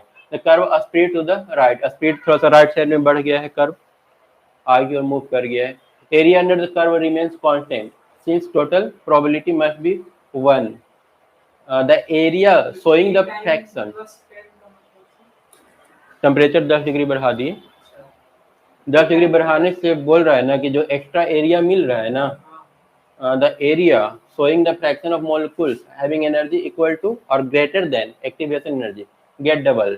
बोल रहा है कि ऐसे एटम की संख्या डबल हो गया जिनके पास एक्टिवेशन एनर्जी मिल गया है, रिएक्शन करने के लिए एनफ एनर्जी मिल गया है, तो इसलिए रेट ऑफ रिएक्शन जो होगा ना वो डबल हो जाएगा। कि टेम्परेचर बढ़ने से हर 10 डिग्री टेम्परेचर इंक्रीज करने पर क्या हो रहा था, रेट डबल हो रहा था ना, उसको यहाँ पर एक इक्वेशन के जरिए दिखाया गया है। ठीक है, the temperature dependence of the rate of A chemical reaction can B explain by Arrhenius equation. इसको हम लोग आर्हेनियस इक्वेशन के जरिए एक्सप्लेन कर सकते हैं। के बराबर आ गया ए क्या हो गया, आर्हेनियस कांस्टेंट हो गया, इंटू ई के power minus E A by R T, है ना। ए क्या है, फ्रैक्शन ऑफ मोलिक्यूल, ये पूरा फ्रैक्शन ऑफ मोलिक्यूल को दिखा रहा है, एक कांस्टेंट को, अरे फ्रैक्शन ऑफ मोलिक्यूल, ये हम लोग पिछला क्लास में पढ़े थे आर्हेनियस। अब यहाँ पर देखो एक लाइन और लिखा हुआ है, तुम्हारे नोट्स में लिखा हुआ है, इसमें हम नहीं लिखे। ई का वैल्यू अगर बढ़ाओगे ना, तो देखो ई के पावर जो माइनस टी का ग्राफ होता है ना, वो ए वाला ग्राफ है, ए ई के पावर माइनस टी का ग्राफ है। टी का वैल्यू अगर मतलब ए वाला पार्ट अगर पॉजिटिव लेते हैं ना, सिर्फ माइनस साइन को छोड़ दो, ए वाला पार्ट को अगर बढ़ाएंगे ना तो ओवरऑल वैल्यू क्या होगा, घटेगा। अब यहाँ पर देखो अगर टेम्परेचर को हम लोग बढ़ाएं, टेम्परेचर को बढ़ाएंगे तो ओवरऑल वैल्यू क्या होगा, घटेगा। ई बाई आर टी क्या होगा, घटेगा ना। टेम्परेचर बढ़ाएंगे तो ई बाई आर टी क्या होगा, कम होगा, क्योंकि तुम ज्यादा से डिवाइड करोगे तो ओवरऑल वैल्यू डिक्रीज कर जाएगा। ए जब घटेगा ना तो हम लोग का ग्राफ जो है ना इधर शिफ्ट होगा, टी का वैल्यू इधर शिफ्ट होगा, इधर शिफ्ट होगा तो इसका मतलब रेट क्या होगा, इंक्रीज कर जाएगा, के का वैल्यू क्या होगा, इंक्रीज करेगा। ठीक है, ए वाला ग्राफ है हम लोग का ई के पावर माइनस टी का, f t is equal to e to the power minus t. अब टी का वैल्यू अगर हम लोग बढ़ाएंगे, ठीक है, टी का वैल्यू अगर बढ़ाते हो तो ए का वैल्यू क्या होगा, घटेगा, के का वैल्यू घटेगा। हाँ, ए तुम्हारा टी है और ए एफ टी है ना, टी हमेशा x axis, f t y axis होता है। अब इसमें क्या है, टी का वैल्यू अगर हम लोग बढ़ा रहे हैं तो इसका रेट क्या हो रहा है, डिक्रीज हो रहा है, और टी का वैल्यू अगर घटा रहे हैं ना तो ए बढ़ेगा। अगर तुम इधर जाओगे ना तो ए क्या हो रहा है, इंक्रीज कर रहा है। अब यहाँ पर देखो हम लोग का जो इक्वेशन है ना उसमें a इंटू ई के power E A by R T ना, माइनस साइन के साथ है। अब इसमें हम बोल रहे हैं ना कि अगर t का वैल्यू, अब देखो इसमें क्या होगा, अगर इस वैल्यू को हम लोग बढ़ाते हैं ना तो a ओवरऑल वैल्यू क्या होगा, डिक्रीज करेगा। डिक्रीज करेगा मतलब हम लोग इधर मूव कर रहे हैं, है ना। t अगर तुम बढ़ा रहे हो ना, इसका मतलब कि ये जो पूरा का वैल्यू है ना ई ए बाई आर टी का वैल्यू, ग्राफ इधर मूव करेगा, हमारा जो एफ टी है ना या फिर के का जो वैल्यू है ना वो क्या करेगा, इंक्रीज करेगा, क्योंकि इधर तो इंक्रीज कर रहा है ना के, ऐसा समझ में, इधर इंक्रीज कर रहा है, इधर डिक्रीज कर रहा है। हाँ, टी का अगर टी का वैल्यू घटाओगे, हाँ, देखो अगर हम लोग टी घटाते हैं, टी अगर डाउन होता है तो E A by R T क्या होगा, इंक्रीज करेगा। E A by R T increase करेगा तो E to the power minus E A by R T ये क्या होगा, इंक्रीज करेगा। E A by R T increase करेगा,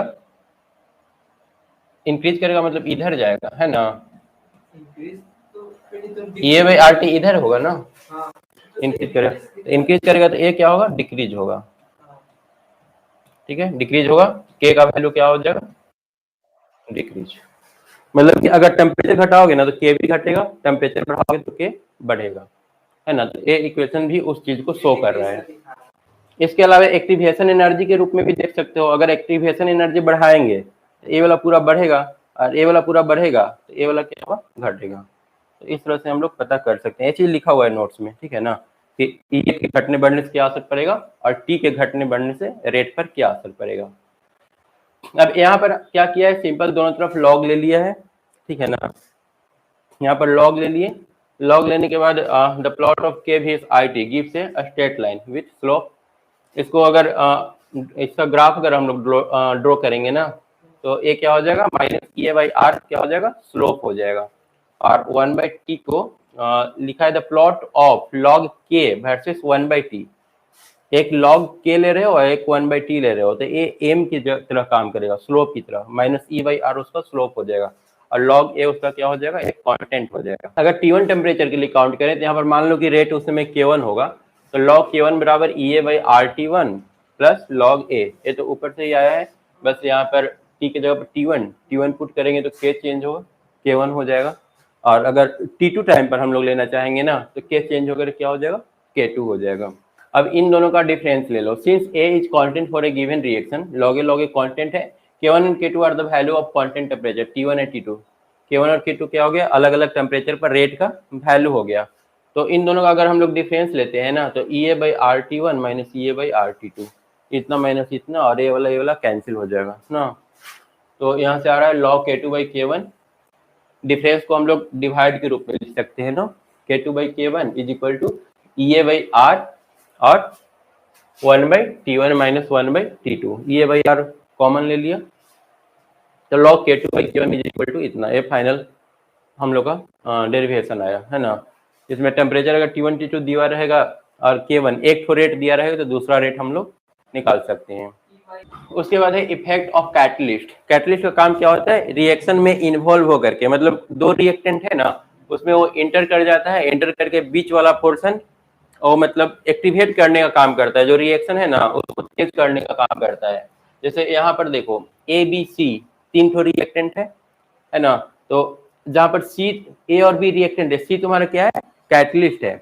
एक क्या किया ना कि ए और बी के साथ पहले बीच में कंबाइन किया, ठीक है। अभी ये कंबाइन नहीं हो रहा था, ये आकर के दोनों को मिलवा दिया आपस में, मिलवाने के बाद इन दोनों का प्रोडक्ट बनवा दिया और खुद वहां से निकल गया। तो कैटलिस्ट का काम होता है रिएक्शन में एंट्री करता है, रिएक्शन को करवा देता है, करवा करके चुपचाप वहां से बाहर निकल जाता है। इसमें और क्या क्या दिया है, catalyst is substance which alter the rate of reaction. Rate of reaction को क्या करता है, चेंज कर देता है, स्पीड को बढ़ा देगा। Without itself undergoing any permanent chemical change.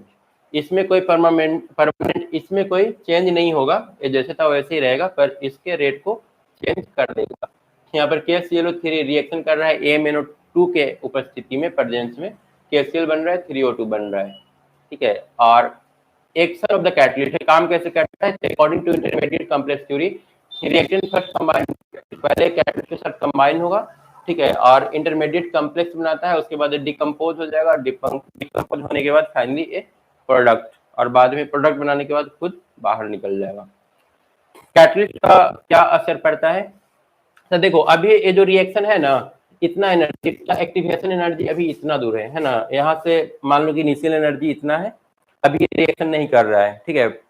अब हम लोग क्या किए, एनर्जी दे दी तो यहाँ तक पहुंच गया, मतलब एक्टिवेशन एनर्जी तक पहुंच गया, अब ये रिएक्शन कर गया। लेकिन जब हम लोग कैटलिस्ट यूज कर देते हैं ना तो उतना ज्यादा एक्टिवेशन एनर्जी देने की जरूरत नहीं पड़ता है, थोड़ा सा ही काम हो जाता है ना। तो जो इतना एक्टिवेशन एनर्जी जिसको स्टार्टिंग में इतना चाहिए था, और इतना एनर्जी से इसका काम चल जा रहा है। Catalyst provide an alternate pathway by reducing the activation energy between reactant and product and hence lowering the potential energy barrier, है ना। इसके बैरियर को क्या कर रहा है, कम कर दे रहा है। कैरेक्टरिस्टिक इसका क्या है, small amount of the catalyst can catalyse a large amount of reactant, थोड़ा सा भी कैटलिस्ट हम लोग यूज करेंगे ना तो बहुत सारा उसका मतलब रिएक्टेंट जो है ना, बहुत सारे रिएक्टेंट को रिएक्शन आपस में करवा सकते हैं थोड़ा सा कैटलिस्ट यूज करके। Catalyst does not alter Gibbs energy of A reaction, Gibbs energy को चेंज नहीं करता है। इसमें दो थोड़ा सा ले लिया है, एक तो थर्मोडायनेमिक्स का ले लिया है, एक इक्विलिब्रियम का ले लिया है थोड़ा सा last one. It कैटलाइजेस the spontaneous reaction but it does not catalyse non spontaneous.